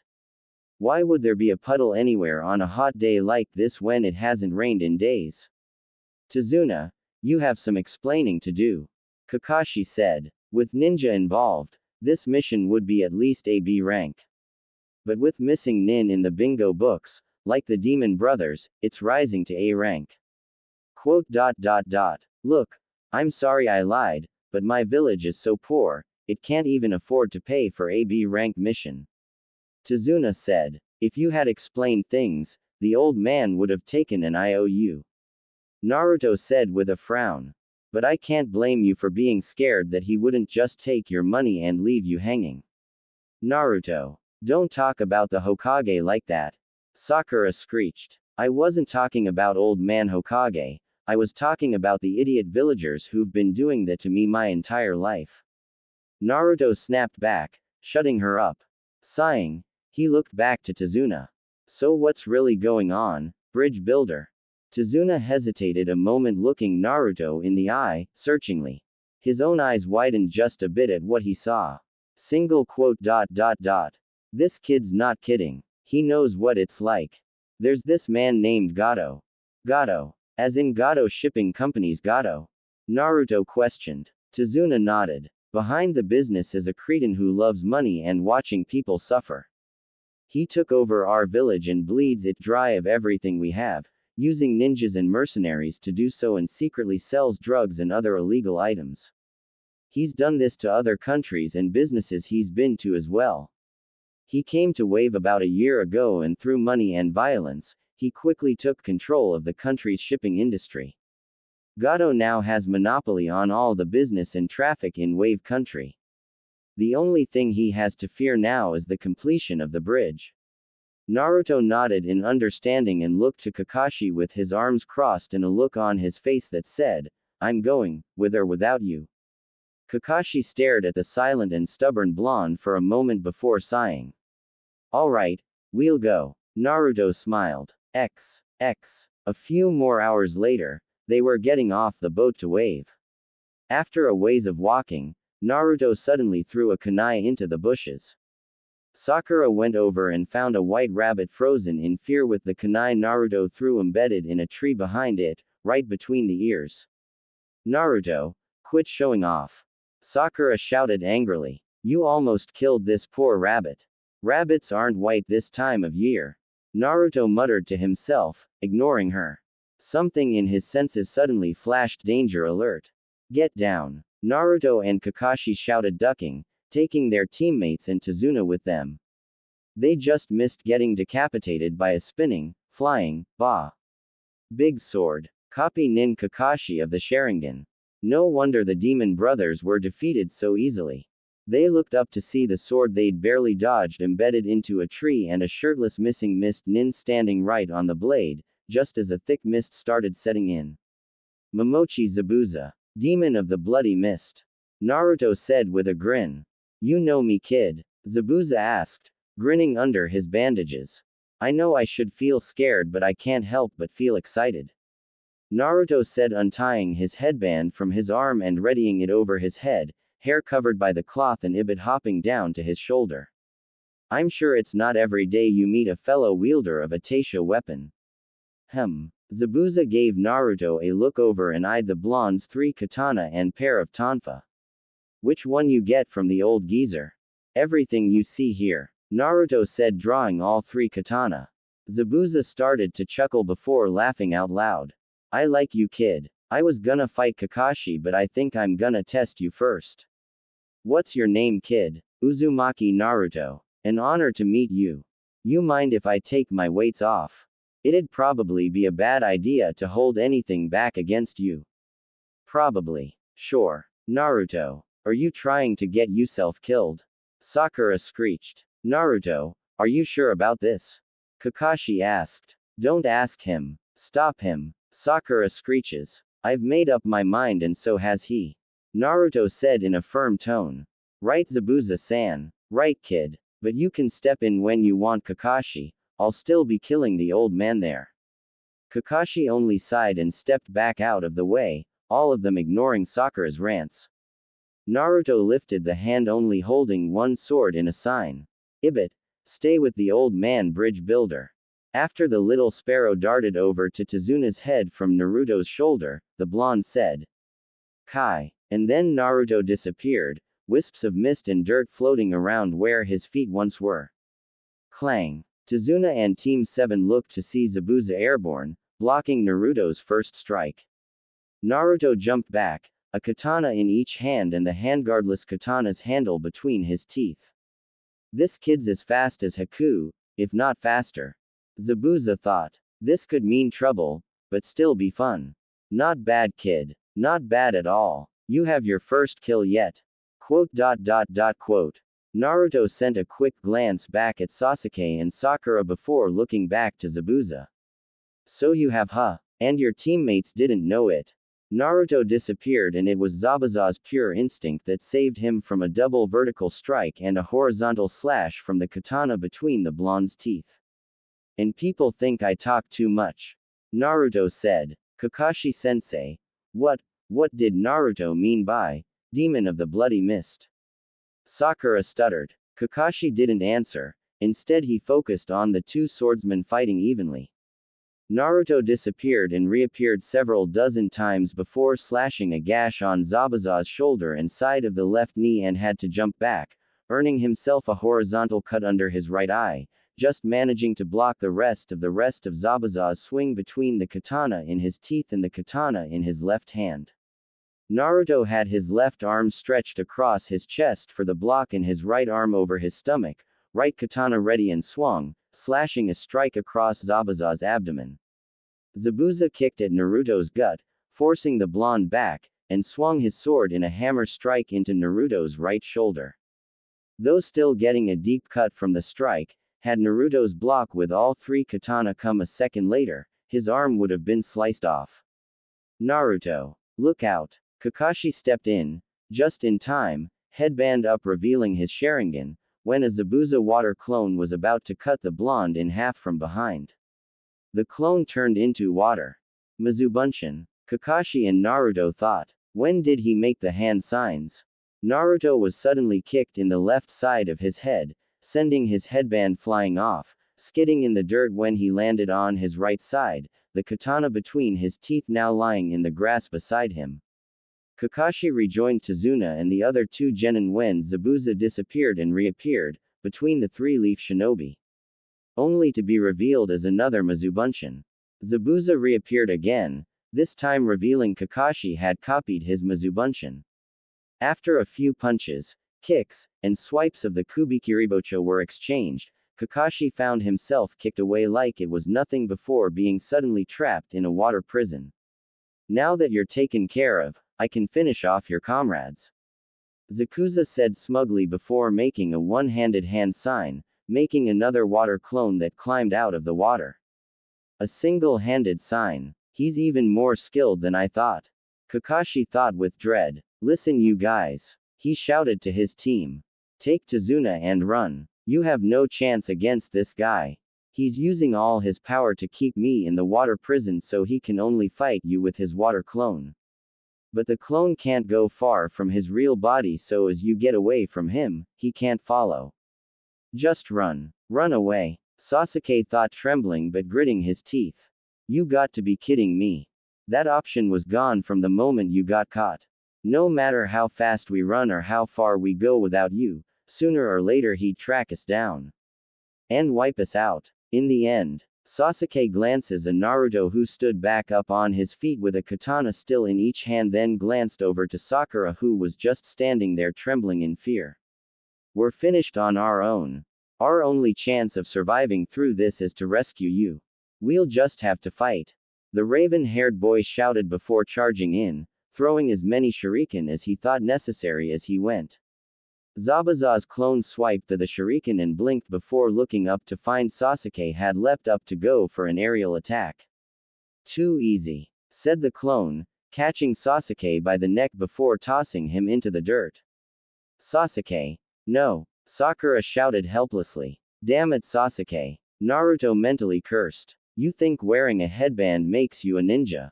Zabuza said to the genin with a chuckle. A real ninja is one who has hovered between life and death numerous times. In other words, only those deadly enough, who are worth being listed in my bingo book, deserve to be called ninja. Aside from Uzumaki here, upstarts like you can't hope to be called real ninja. What a joke. Zakuza's clone suddenly disappeared into the mist and reappeared, kicking Naruto in the ribs, making the blonde go skidding in the dirt a few more feet away from his grounded katana and his untied headband. The clone stomped on the leaf headband. You're just a bunch of brats. Naruto sat up with a pain grunt, slightly wincing, and looked to his headband. Zabuza's water clone was currently grinding into the dirt. Congratulations. You graduate, Iruka said, smiling proudly, holding up Naruto's goggles and his own headband gone. Naruto scrunched his eyebrows forwards in a frown before standing slowly and shakily on his feet when he suddenly dropped his other two katana and went charging weaponless towards Zabuza's clone. Naruto no! Kakashi shouted. Fool! Zabuza said, swinging the flat edge of his sword at Naruto's head, sending him flying back towards his teammates and Tazuna. What were you thinking charging in on your own? Sakura shouted at the downed blonde. Even Sasuke was no match for. Wah! Naruto spat out some blood, his body trembling, getting back up to his feet, shaking his head a bit as if shaking off the pain. Standing firmly once more on his feet, everyone suddenly noticed he was gripping his discarded headband in one of his taped-up hands. The headband, Sakura thought, blinking in surprise. Naruto wordlessly tied his headband over his hair before smirking with his eyes still shadowed with his head tilted down. He lifts his head up slightly so Zabuza and Kakashi could see he was far from finished, and he was now, more than ever, determined to prove it. I got something for your bingo book, Zabuza, he said, firmly wiping his chin clean of blood. Anyone who thinks I won't fight till I succeed can kiss my. I got a path to follow, and dying here isn't part of it. I'm gonna be Hokage near the end of it after all. Naruto. Kakashi thought. Sasuke, listen up. I got a plan, Naruto said without taking his eyes off Zabuza's clone. You want to discuss plans under these circumstances? This guy, Sasuke scoffed. Finally thinking about teamwork, huh? Naruto's smirk widened a bit more with determination, with Sasuke smirking alongside him. Let's get wild, Naruto said. Zabuza started chuckling. I'll admit you have a lot of potential, Uzumaki Naruto, but do you really think any sort of plan you could come up with will get you out of here alive? This isn't good. What are you doing? I told you to run. Kakashi shouted. This fight was over the moment I got caught. Just hurry and run. This mission is not about proving how brave you are, it's about protecting the bridge builder. Have you forgotten that? Those who disobey orders are trash, those who abandon their comrades are worse than trash. Naruto said seriously, staring at his sensei. I can't imagine you'd forget those words you told us so easily, sensei. Naruto then looked over his shoulder at Tazuna with a frown. Old man, what do you say? Well, this all happened 'cause I wanted to stay alive, but I won't let that stay in your way now. Tazuna said with his own determination. Fight as hard as you can to save your sensei. Hear that? Sasuke said with a smirk. Yep, Naruto said with his own smirk. You ready? They could only frown once more when Zabuza started chuckling before outright laughing once more. You really haven't learned anything, have you? Still playing ninja. When I was your age, these hands were already stained red with blood. Zabuza, the demon, Kakashi said. You heard of me too, huh? Zabuza said somewhat gleefully. Demon, Sakura exclaimed for turning to the blonde. Naruto, you said that before too. Demon of the bloody mist. What did you mean by that? Naruto frowned deeper, scowling at Zabuza and clenching his fists, while Kakashi decided to explain for him. A long time ago, in the Mist Village, often called Blood Mist Village, before a student could become a ninja, there was one final test. Kakashi said. Zabuza gave a slightly impressed hum. You also know about the graduation exam. Hey, and by the scowl and cold look in Uzumaki's eye, he does too. What graduation exam? Sakura asked. Zabuza darkly chuckled in response. What's the big deal? Sakura asked. We had a final graduation test too. We didn't have to kill each other to pass, Sakura.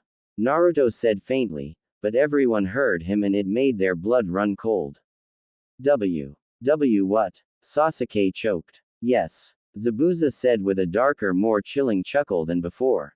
Imagine ninja who ate meals together, trained together, formed into pairs and tried to kill each other for the final test. It wouldn't end until one was dead. The rules were kill or be killed. You can't stop while your opponent still breathes. He was your friend, shared your dreams, and now it's him or you. How cruel. Sakura whimpered. 10 years ago, Kakashi said, the village hidden in the mist graduation exam drastically changed. That was because 1 year before, a dark evil filled the school with terror. What's he saying? Sakura questioned. But no one answered. What evil? What kind of change? What caused the terror? Quote. Without pause or hesitation, Kakashi said, a young boy, who didn't even have the qualifications for being a ninja, approached the class and annihilated over 100 students. The chill in the air hung and the silence was deafened by the genins and bridge builders' own heartbeats.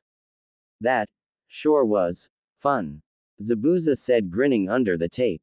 His proclamation made nearly everyone flinch and tremble when Zabuza's clone suddenly disappeared again, but this time went after Sasuke, elbowing his gut, making the Uchiha fly back before driving his elbow into Sasuke's gut when the Uchiha's back was to the ground and Sasuke coughed up blood. Sasuke! Sakura shouted in distress. Zabuza stood and ground his foot into Sasuke's stomach just as he did to Naruto's headband moments before. Kakashi couldn't help being angry with himself, feeling so useless. Naruto grit his teeth and made 36 shadow clones. Oh, shadow clones. And there's quite a few of them. Zabuza said, impressed. All the Narutos armed themselves with a kunai before charging in and dog-piled on Zabuza. Swinging his blade around in a circle, Zabuza destroyed half of the Naruto clones and sent the other half flying. One particular Naruto skidded on his back and pulled out a windmill shuriken.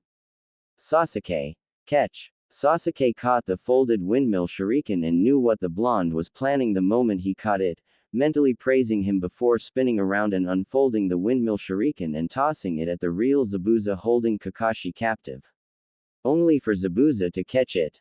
Zabuza praised them for being clever enough to throw it at his real body rather than the clone before saying it wasn't clever enough when he saw another windmill shuriken head his way that was hidden to the first shuriken's shadow. Before he jumped over it. Still too naive. Zabuza said. He dodged it. Sakura thought in disbelief. Sasuke, however, couldn't help but smirk.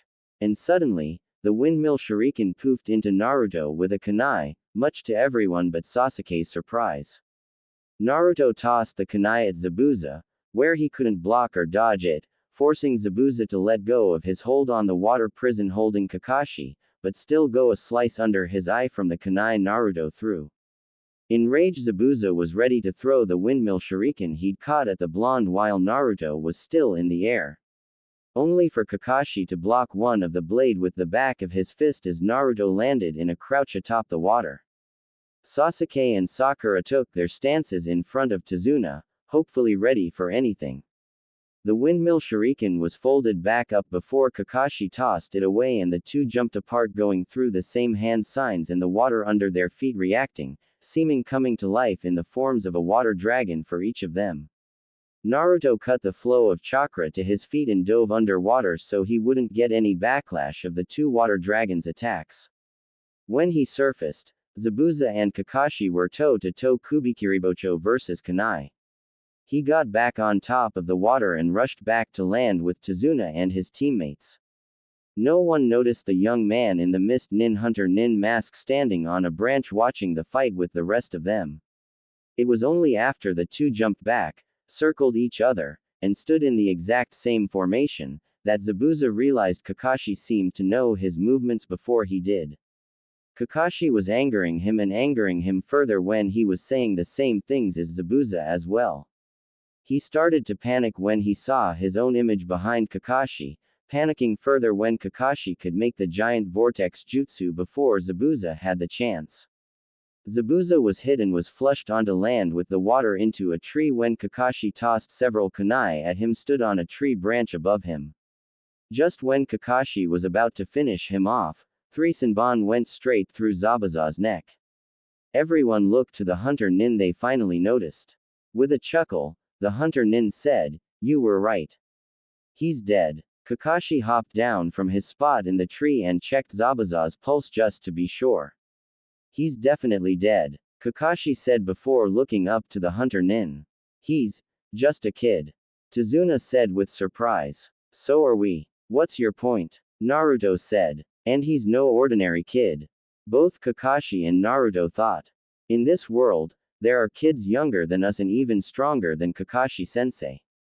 Naruto said flatly. Still, I can't help but feel a bit bitter. All this time, all it took for us to go up against Zabuza, and this kid just pops up and kills him so easily. It makes me feel a bit pathetic. But whoever said being a ninja was easy? The hunter nin shunshined down to Zabuza's body and pulled the body over his shoulder to take it away to dispose of. Thank you for the assistance, said the hunter nin before disappearing. Naruto sighed, taking his headband off and readying it onto his right bicep.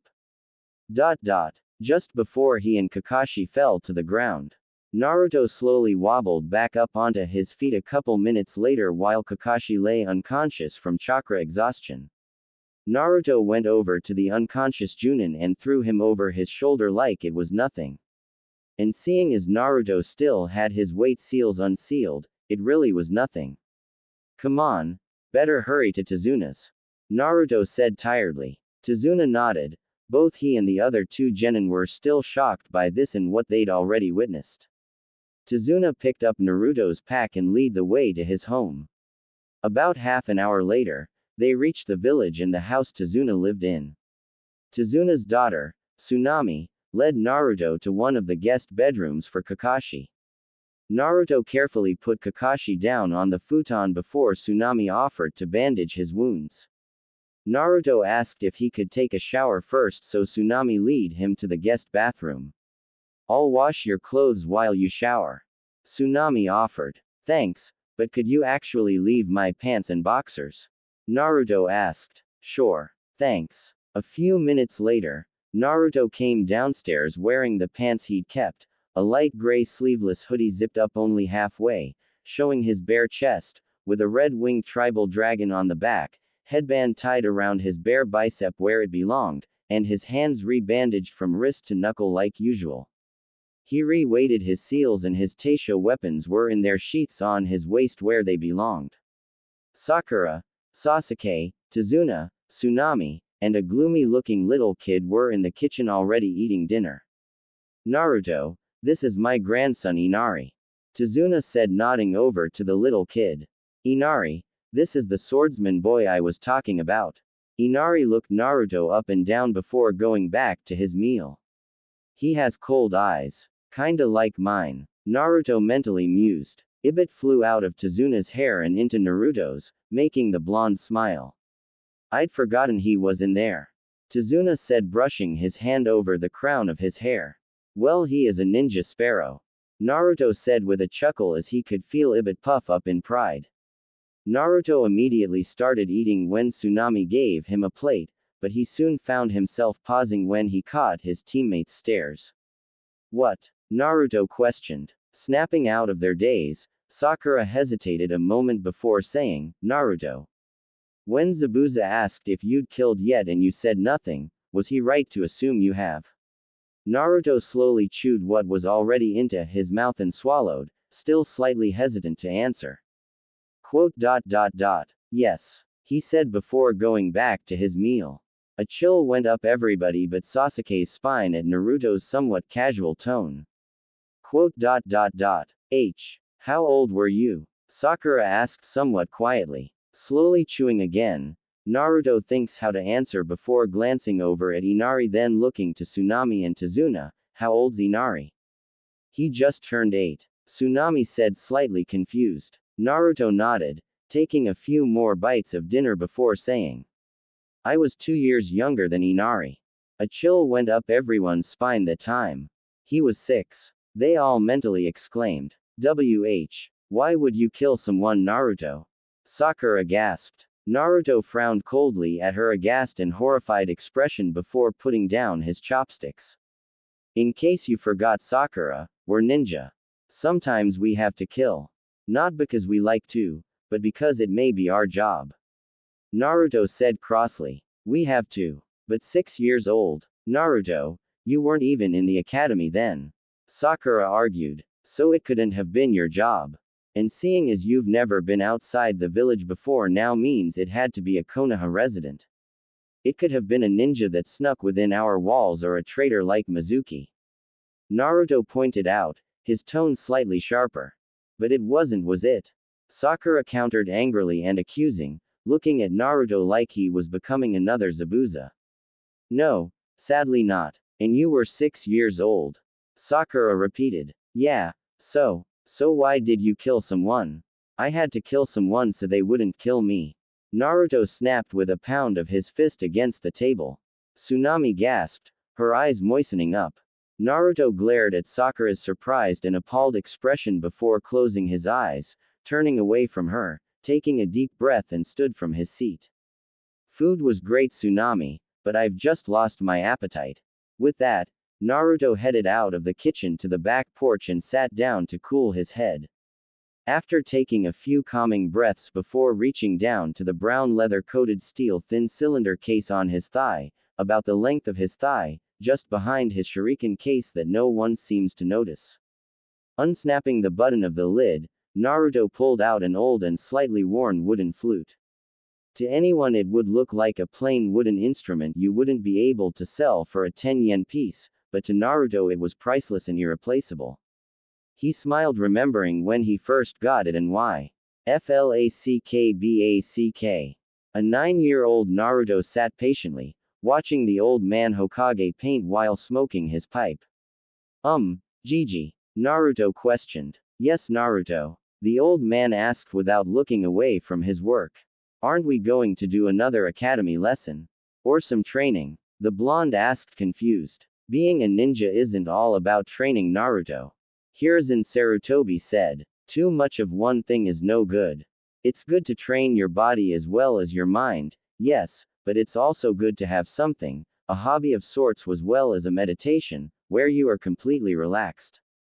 For a few examples, I paint, my sensei swam, Shodaime wood carved, Jiraiya writes, your father listened to music, your mother gardened. There must be something you like besides reading up on things and training. Quote. I like to garden, but that's just I feel comfortable around nature. Naruto said finally. And I like music, but rather than just listening to it, I'd like to play. But it's not like anyone would sell me an instrument, much less even let me in the shop. Sarutobi paused in his painting before looking to Naruto, thoughtfully before getting an idea. Any specific instrument you have in mind, Naruto? Naruto thought for a moment before shaking his head. No, not really. Sarutobi nodded before putting down both his paintbrush and his pipe and got up from the pillow he was kneeling on and went over to his office's walk-in closet. Naruto only waited a moment before following to find the old man standing on a step ladder to get at one of the highest shelves. It wasn't long until he seemed to find what he was looking for. Stepping down from the stepladder, the old man wiped the dust of the object with his handkerchief before turning to Naruto and held out an old wooden flute in front of him. I told you the Shodaime wood carved. The Sandaime said. This was one piece of his work. It's old, of course, but it's never been used. Naruto carefully but firmly held the wooden flute in his hands before jumping up to hug the old man. The old man was surprised slightly at first before he laughed and held his surrogate grandson back. A couple days later, Naruto got a case for the flute that Taisho Daisuke made. The outside was brown leather with a snap button to keep it closed, and the inside was a soft but very thick cloth, but sewn in between the leather and the cloth is a steel cylinder that fit just around the flute. The case even had an adjustable belt to go around Naruto's thigh. Sarutobi taught Naruto to read sheet music for the following couple weeks, but the blonde hardly ever used the sheet music. Whenever he played, he usually played whatever came to mind or heart. It was usually the same song that he'd just put together the day he first got the flute, but that isn't to say it was the only song he ever played. Now, Naruto was grumbling to himself sitting on the roof of the academy because a teacher kicked him out of class just for asking to go to the bathroom. It was about break time now, but Naruto was debating whether to even go back to class afterwards.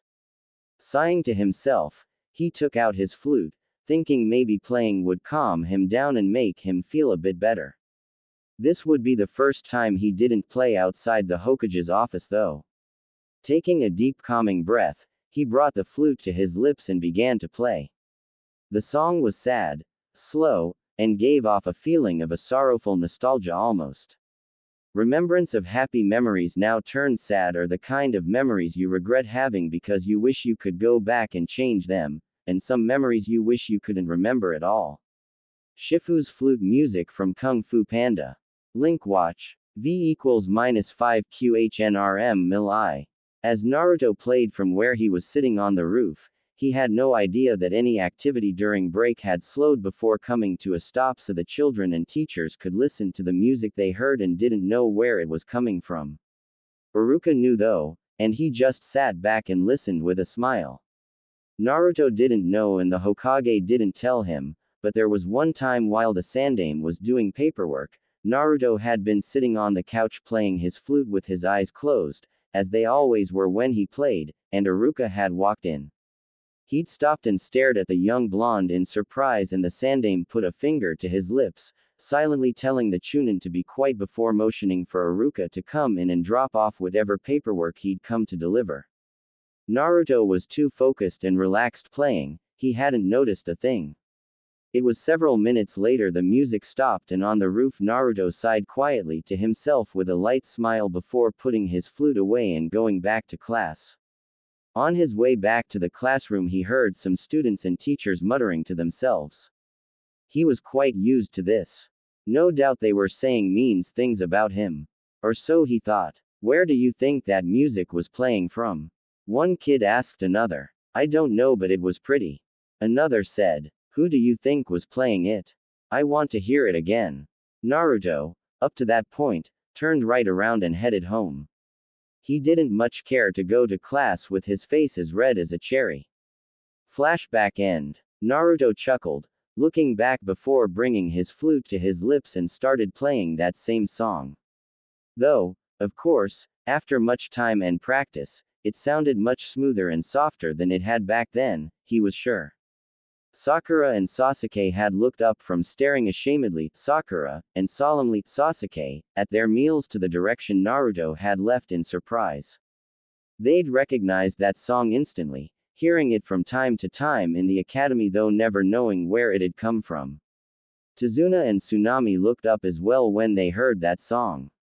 That song, Sasuke muttered in disbelief. It's beautiful, Tsunami said, but it sounds so sad.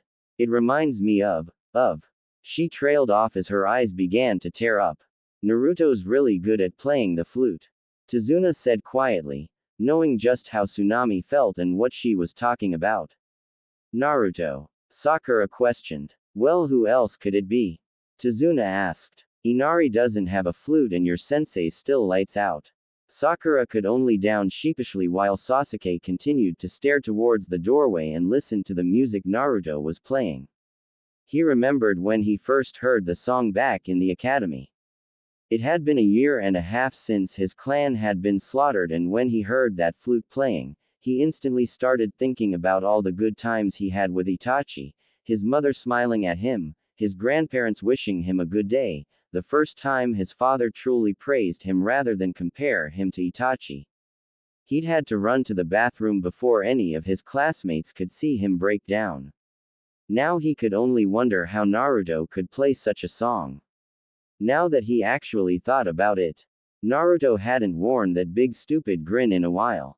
He still wondered why the usually hyperactive knucklehead carried those tonfa and 3 katana on his person even after Kakashi told him and Sakura the blonde had mastered Kenjutsu. What could have happened to the blonde? What changed? Sasuke then thought back to team introductions when they met Kakashi and the morning after as well as some more recent events.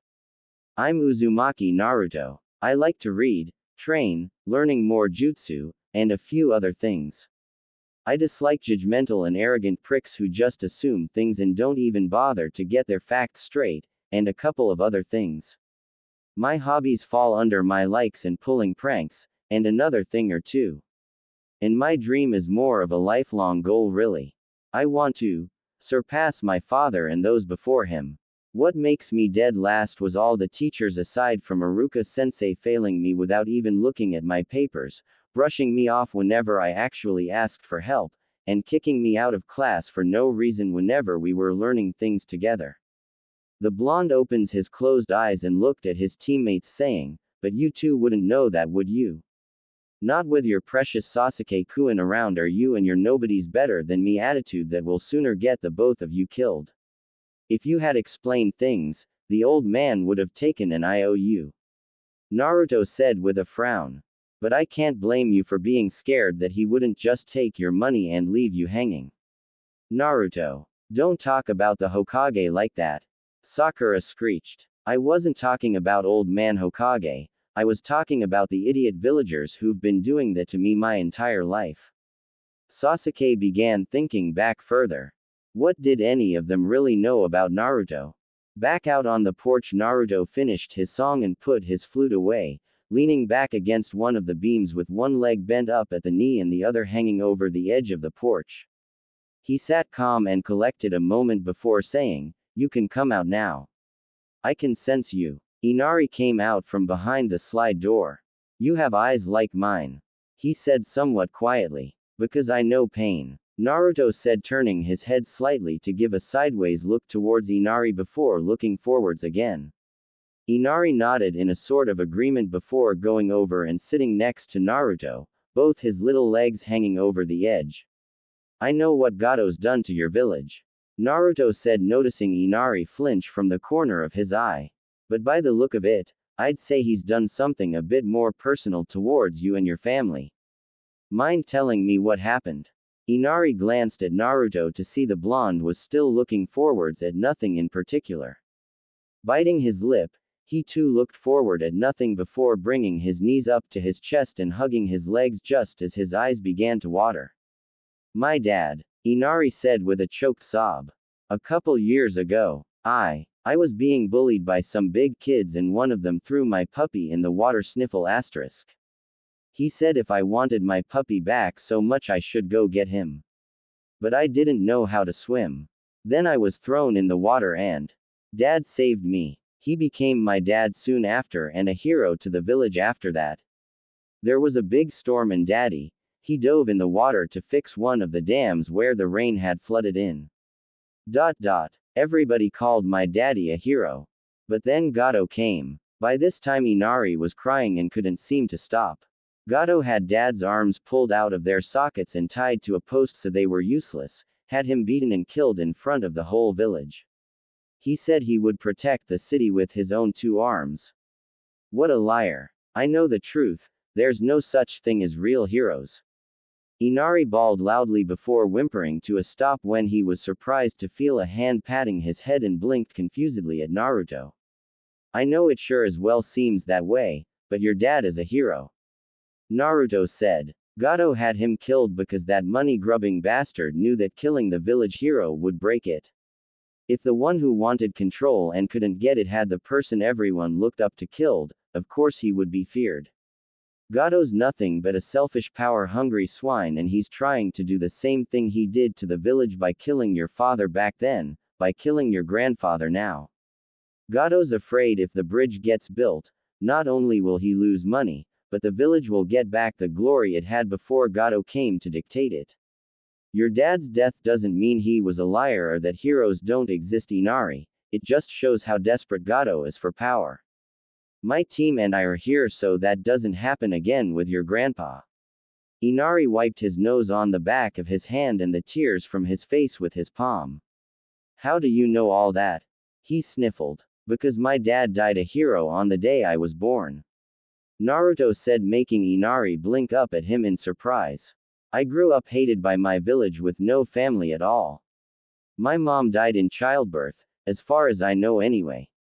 It's kind of funny. My dad is still seen as their hero to this day and they hate me for being born. They don't know I'm his son, I don't get how since I look just like him, but they hate me because they think I'm something I'm not. It's because of what my dad did to die a hero that they think that way. But I don't hate him for it. I actually couldn't be prouder of my dad. He did everything he could to save his home and the people he loved. And one day I'll do the same. I'll change their minds and prove to everyone I'll be the best. Proving people wrong is half the fun," Naruto said with his famous grin, though it was more genuine than the fake grin he always used to wear. Inari could only look at Naruto with wide eyes before sniffing one last time. "Go on. It's getting late and you should probably be getting to bed, Naruto said with a nod to the door. Inari nodded and got up to go inside before pausing in the doorway. Quote. How much did the village hate you? Inari asked quietly, though he had a bit of an idea from the kill to not be killed bit earlier. Quote. They made me wear orange, Naruto said with a shudder. Inari couldn't help but laugh and Naruto couldn't help but smile at his accomplishment. He didn't really hate orange, but he didn't like it so much he'd ever wear that jumpsuit again. Inari left for bed and the person he sensed when Inari really started to bawl came out in the open. It was Tsunami. She was crying. Thank you so much, she cried, kneeling down and hugging Naruto, who could only widen his eyes and blink in surprise. Why is she thanking me? Naruto thought. I haven't heard Inari laugh or seen him smile like that since Kaiza was alive, she said without loosening her embrace on him. Kaiza must be Inari's dad. No need to thank me. I was only telling him the truth and my opinion, Naruto said honestly but slightly blank. All the more reason. Without much warning, she kissed his cheeks and forehead before hugging him again. Thank you, Naruto. You're a great man. With that, she stood and went back to the kitchen, almost not noticing the light flush on Naruto's face. The next day, Kakashi woke and explained how the Hunternin was a fake and thus began to train the genin in tree walking. Naruto, you can go practice kunai balancing. Kunai balancing? Sakura questioned. It's a more advanced chakra control technique, Kakashi said. Naruto's quite a few steps ahead of you two and the other rookies when it comes to chakra control. Then why couldn't he preform Bunshin until after graduation? Sakura asked smugly. I still can't preform Bunshin, Naruto corrected, making the two other genin look at him confusedly. What I use are Kage Bunshin. Kage Bunshin? Sasuke questioned. It's a Junin level technique, Kakashi said. Naruto's chakra reserves are far too big, and always have been, to preform some of the simpler jutsu. With that, Naruto left for the house for advanced kunai balancing in his room. A couple hours later, Kakashi found Naruto where he started in a sort of one-handed handstand position, except his index finger was balancing his whole body on the point of a kunai. Naruto had switched fingers every few minutes on each hand, starting with his pinky. Naruto, I want you to guard Tazuna today while Sakura and Sasuke continue to train, Kakashi ordered. Naruto gave a nod and brought himself down to the floor before he walked with Kakashi downstairs. Inari was helping Tsunami hang the laundry to dry when he saw Naruto coming downstairs. After bridge work today, we'll be stopping by the market on the way back, Tazuna said. Naruto only nodded, noticing Inari staring after them as they walked out the front and paused. Quote.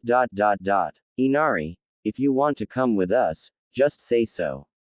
Inari stiffened before looking at his feet, embarrassed before nodding. Tsunami smiled warmly while Tazuna blinked in confusion and shock. Alright, always bring your thumb over your fingers and lock your wrist, because if you punch without doing so, you'll break your hand and or wrist, Naruto instructed. And the real power behind the punch is in your stance, so keep your feet apart and knees slightly bent. Tazuna and the workers found themselves staring from time to time as Naruto taught Inari some basic stances and moves, with Inari listening with a couple nods here and there to show it without argument. Every time Inari did something wrong, he would only nod and try again when Naruto corrected him, and every time he did something right, Naruto would praise him and pat his head, causing Inari to smile. I haven't seen Inari smile like that since Kaiza was here, a worker commented. Yeah, another agreed. Tazuna almost felt like crying to see Inari smiling again, until another one of the workers came up to Tazuna to apologize and quit. Naruto looked over to see Tazuna yelling as the man left. He glanced around and felt a bit stupid that he hadn't noticed how few workers there were for building a bridge. Naruto, Inari questioned as to why Naruto stopped talking to him. Hang on, Inari, Naruto said, putting his hands in an all too familiar sign, and created 30 shadow clones, gaining surprised looks from the other workers and Inari. Tazuna, I've never built a bridge before, but if instructed precisely, these guys will do everything you say. Naruto said, gesturing to his clones. Tazuna couldn't help but smile before shouting off orders, and everyone got back to work while Naruto got back to teaching Inari. Later, when the sun was beginning to set, work was done for the day and Tazuna brought Naruto and Inari to the market. In a shop with hardly any food in their baskets or on the tables, and the shelves were just as bare, Naruto sensed the hand closing in on his weapon's pouch. A kunai blade was at the man's neck before he could blink. I suggest you back away slowly before I accidentally slice your throat open. Naruto said monotonically without looking back at the man. The man did as Naruto suggested, and slowly backed away before leaving the shop in a hurry. Cut the guy some slack, Naruto. Tazuna said. Tazuna, these people, all of them, are that desperate, right? Naruto asked. I can understand the means of survival, I lived it. If I were another ninja, I would have killed the guy without hesitation. I was cutting the guy slack. From the look of it, he was going to steal from here before he saw me, and stealing from someone who doesn't have much anything left makes such an action no better than what Gato's done. These words caught the attention of everyone in the shop and those passing by on the street. Heading back to Tazuna's home, Naruto sensed another hand, but this one was without ill intention. He looked to see a little girl with her hands out and a hopeful smile on her face. Naruto could remember when he did the same, only to be shoved away. Kneeling down with the girl looking at him confusedly when he took a small scroll from his weapon's pouch and unrolled it in front of her. On the scroll paper were 6 complicated-looking seals with the numbers 0 to 9 circled around each seal. Naruto focused chakra into a finger, tapping the numbers 0 and 3 of the numbers circling one seal before placing his hand over the seal itself. With a puff of smoke, 3 juicy red apples appeared and he handed them to the girl, who smiled brightly and ran off after saying a quick and hurried, "Thank you." "How'd you do that?" Tazuna asked as Naruto put the scroll back in his weapon's pouch. "There are several food stands in Konoha and only one will let me eat their food. There is only one grocery store in Konoha, but whenever I try to buy food there, they'll make me pay 3 or 4 times as the original amount. So when I was 6, I put basic summoning seals under the shelves and tables with basic food groups. The summoning seals, though basic, have a couple tweaks I added. Such as the numbers. I focus chakra into 2 numbers, first the 0 for an amount in single digits, and simply summon food from the store to me. People could call it stealing, except, the store manager did the same and more when charging me 3 to 4 times the original price of a sandwich he ate half of right in front of me, and I have permission from Old Man Hokage to do so. When I was younger, he said to look at it as if it were stealth training." Naruto said with a light chuckle. Tazuna nodded as they made their way to the house. The next day, early in the morning, Naruto left to train with his Taisha weapons. Ibit flew over his head and practiced razor blading leaves to shreds while Naruto practiced with his tonfa. Naruto spun the tonfa alongside his arms, hearing a high-pitched whistle and the sonic frequencies getting higher the faster he spun them. He stopped spinning them and looked over the tonfa but found nothing that should have made the sound with them. Shrugging, Naruto practiced his sparrow style. Naruto moved fluidly, doing aerial flips from time to time, blocking an invisible opponent, dodging non-existent strikes, and striking back at the air as well. Finally, he landed in a forward-facing stance before thrusting both tonfa forwards, when the points he thrust forward suddenly shot towards the tree in front of him as kunai with chains and wrapped the chains around the tree. Naruto stood there in surprise before smiling. He now knew his tonfa's ability. They could activate black chakra chains. Naruto flipped the tonfa back over and pulled them back before leaping up out of the way of the falling tree as the chakra chains reeled themselves back into his tonfa. After practicing a bit more, he found the chakra chains activated on both the front and back ends of each tonfa. Naruto trained for another hour before sheathing his tonfa and lying stomach down in the grass to take a break with a short nap. Ibit flew down to join him, getting comfortable in Naruto's spikes just above the blonde's left ear. X. Naruto woke with a loud yawn and lifted his head from his arms, making Ibit roll off his head and onto his back. The little sparrow shook his feathers and flapped his wings tiredly as Naruto found he was currently gripping the wrist of a pretty boy in pink. A very pretty boy. Naruto had to look twice to make sure he wasn't a girl as he let go of the boy's wrist. Sorry about that, Naruto mumbled tiredly before sitting up, making Ibit flutter up to his shoulder. Reflexes. It's fine. Are you a ninja? The boy asked. Yeah, I was out here training. I only meant to take a nap, but I guess I must have really dozed off. Introducing themselves and talking a bit, Naruto offered to help Haku in gathering some herbs. They'd been picking herbs for a while now when Haku asked him something that really caught his interest. Do you believe you're a strong ninja? Haku asked. Strong enough, but I get stronger every day. Naruto answered without looking up. Do you have a person precious to you? Haku asked. Why do you ask? Naruto asked hesitantly, pausing in his herb picking and looking up at the pretty boy. Well, I believe a person is truly strong when they are fighting for someone precious to them. Haku said, looking Naruto in the eye. Naruto slowly gave a nod of impression before going back to his herb picking. I don't have a precious person. Haku frowned sadly and let out a quiet sigh that Naruto almost didn't hear, but before he could comment, Naruto finished with, I have precious people who I would fight my all for. Haku couldn't help smiling at that. Thank you for the help, Naruto. Haku said, leaving. No problem, Haku. Naruto said, leaving as well. Say hi to Zabuza for me. Naruto added casually without pause in his step. Haku, however, came to a halt in surprise before smiling and continuing on his way. Naruto met Sasuke halfway back to the house. Where'd you go, Naruto? Inari asked as Naruto ate breakfast. Just training, Inari. I even found the ability of my tonfa. Naruto said. Really, Naruto? Kakashi questioned. What did they do? Chakra chains. Kakashi looked to him in slight surprise before smiling behind his mask, nodding. Seems rather fitting. Naruto nodded with a smile of his own.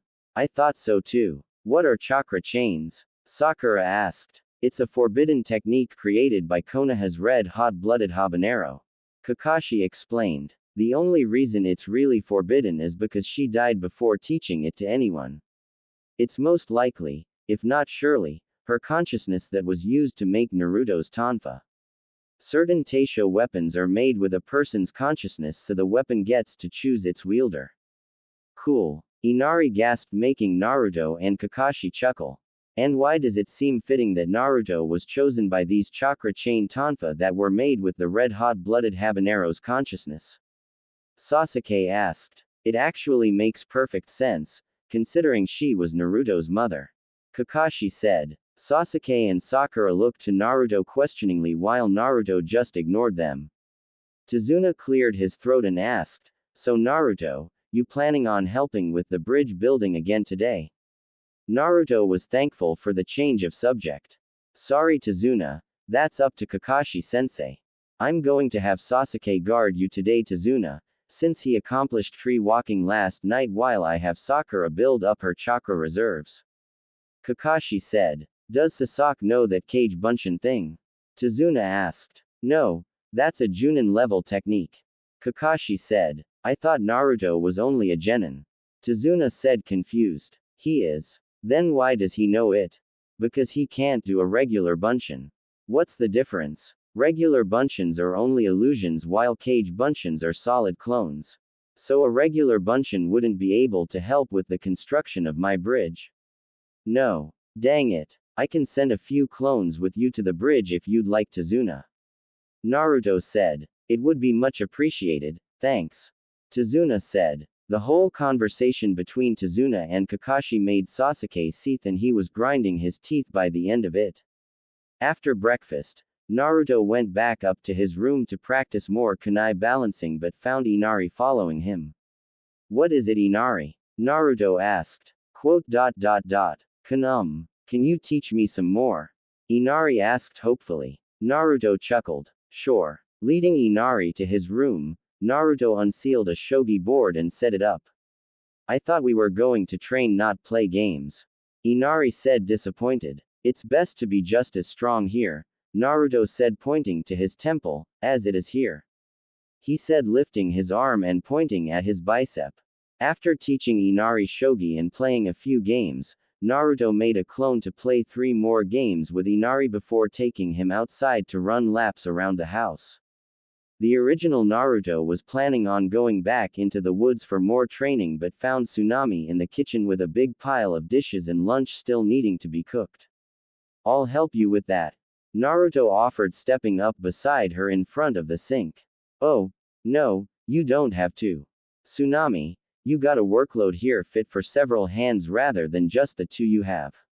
Naruto said. At least let me leave a clone or 2 with you to help if you think it'd trouble me. Tsunami bit her lip before smiling with an exasperate sigh, knowing Naruto would not let up. Just 1 clone is fine, thank you. Naruto nodded and made the hand sign for a clone. The clone appeared with a puff of smoke with a bright smile and got to dish washing with Tsunami while Naruto went out to train like he first intended. He knew that even though he fought with 3 swords, each sword had its own ability and he wasn't going to find out what they were just by waiting. Naruto unsheathed all 3 katana and placed them up against a tree before untying his headband from his bicep and readying it over his head. He crossed his arms in thought for a moment or 2 and decided to use his shuriken-guarded sword, left-hand sword, and crescent-guarded sword, right-hand sword, at the same time. Over 30 different combination slashes later, he found his shuriken-guarded sword had this sort of selective cutting ability he'd have to practice with. Like he could slash the sword through a row of 3 trees and he could choose which tree that one swipe could strike, the middle for example, without getting the others too. Something that could be very handy and more so in hostage situations. He found his crescent-guarded sword can slash through 100 with 1 swipe. He'd have to be careful with that one. His guardless sword was another story entirely. He'd only thought about having the sword between his teeth and there it was in an instant, like when he sees an elite ninja and Anbu using the body flicker technique. Maybe returning to its wielder or master was the ability of his guardless sword, but Naruto couldn't be sure. Hours later, Naruto came in when everyone was getting dinner ready.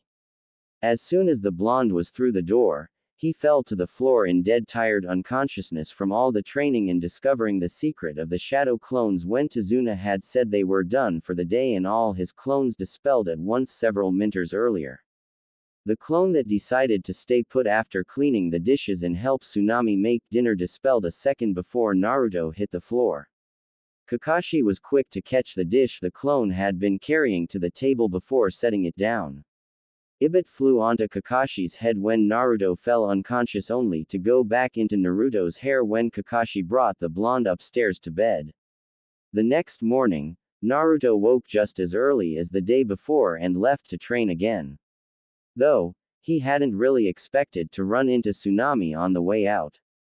Good morning, Naruto, she greeted a bit shyly. The tops of her cheeks pinkened a bit at his reply. Morning. Is your ankle okay? Naruto asked, looking off to the side, too embarrassed to really look her in the eye at the moment. Oh, yes. Thank you, again, for helping me, she said, looking at the floor embarrassedly though unable to hold back a shy smile.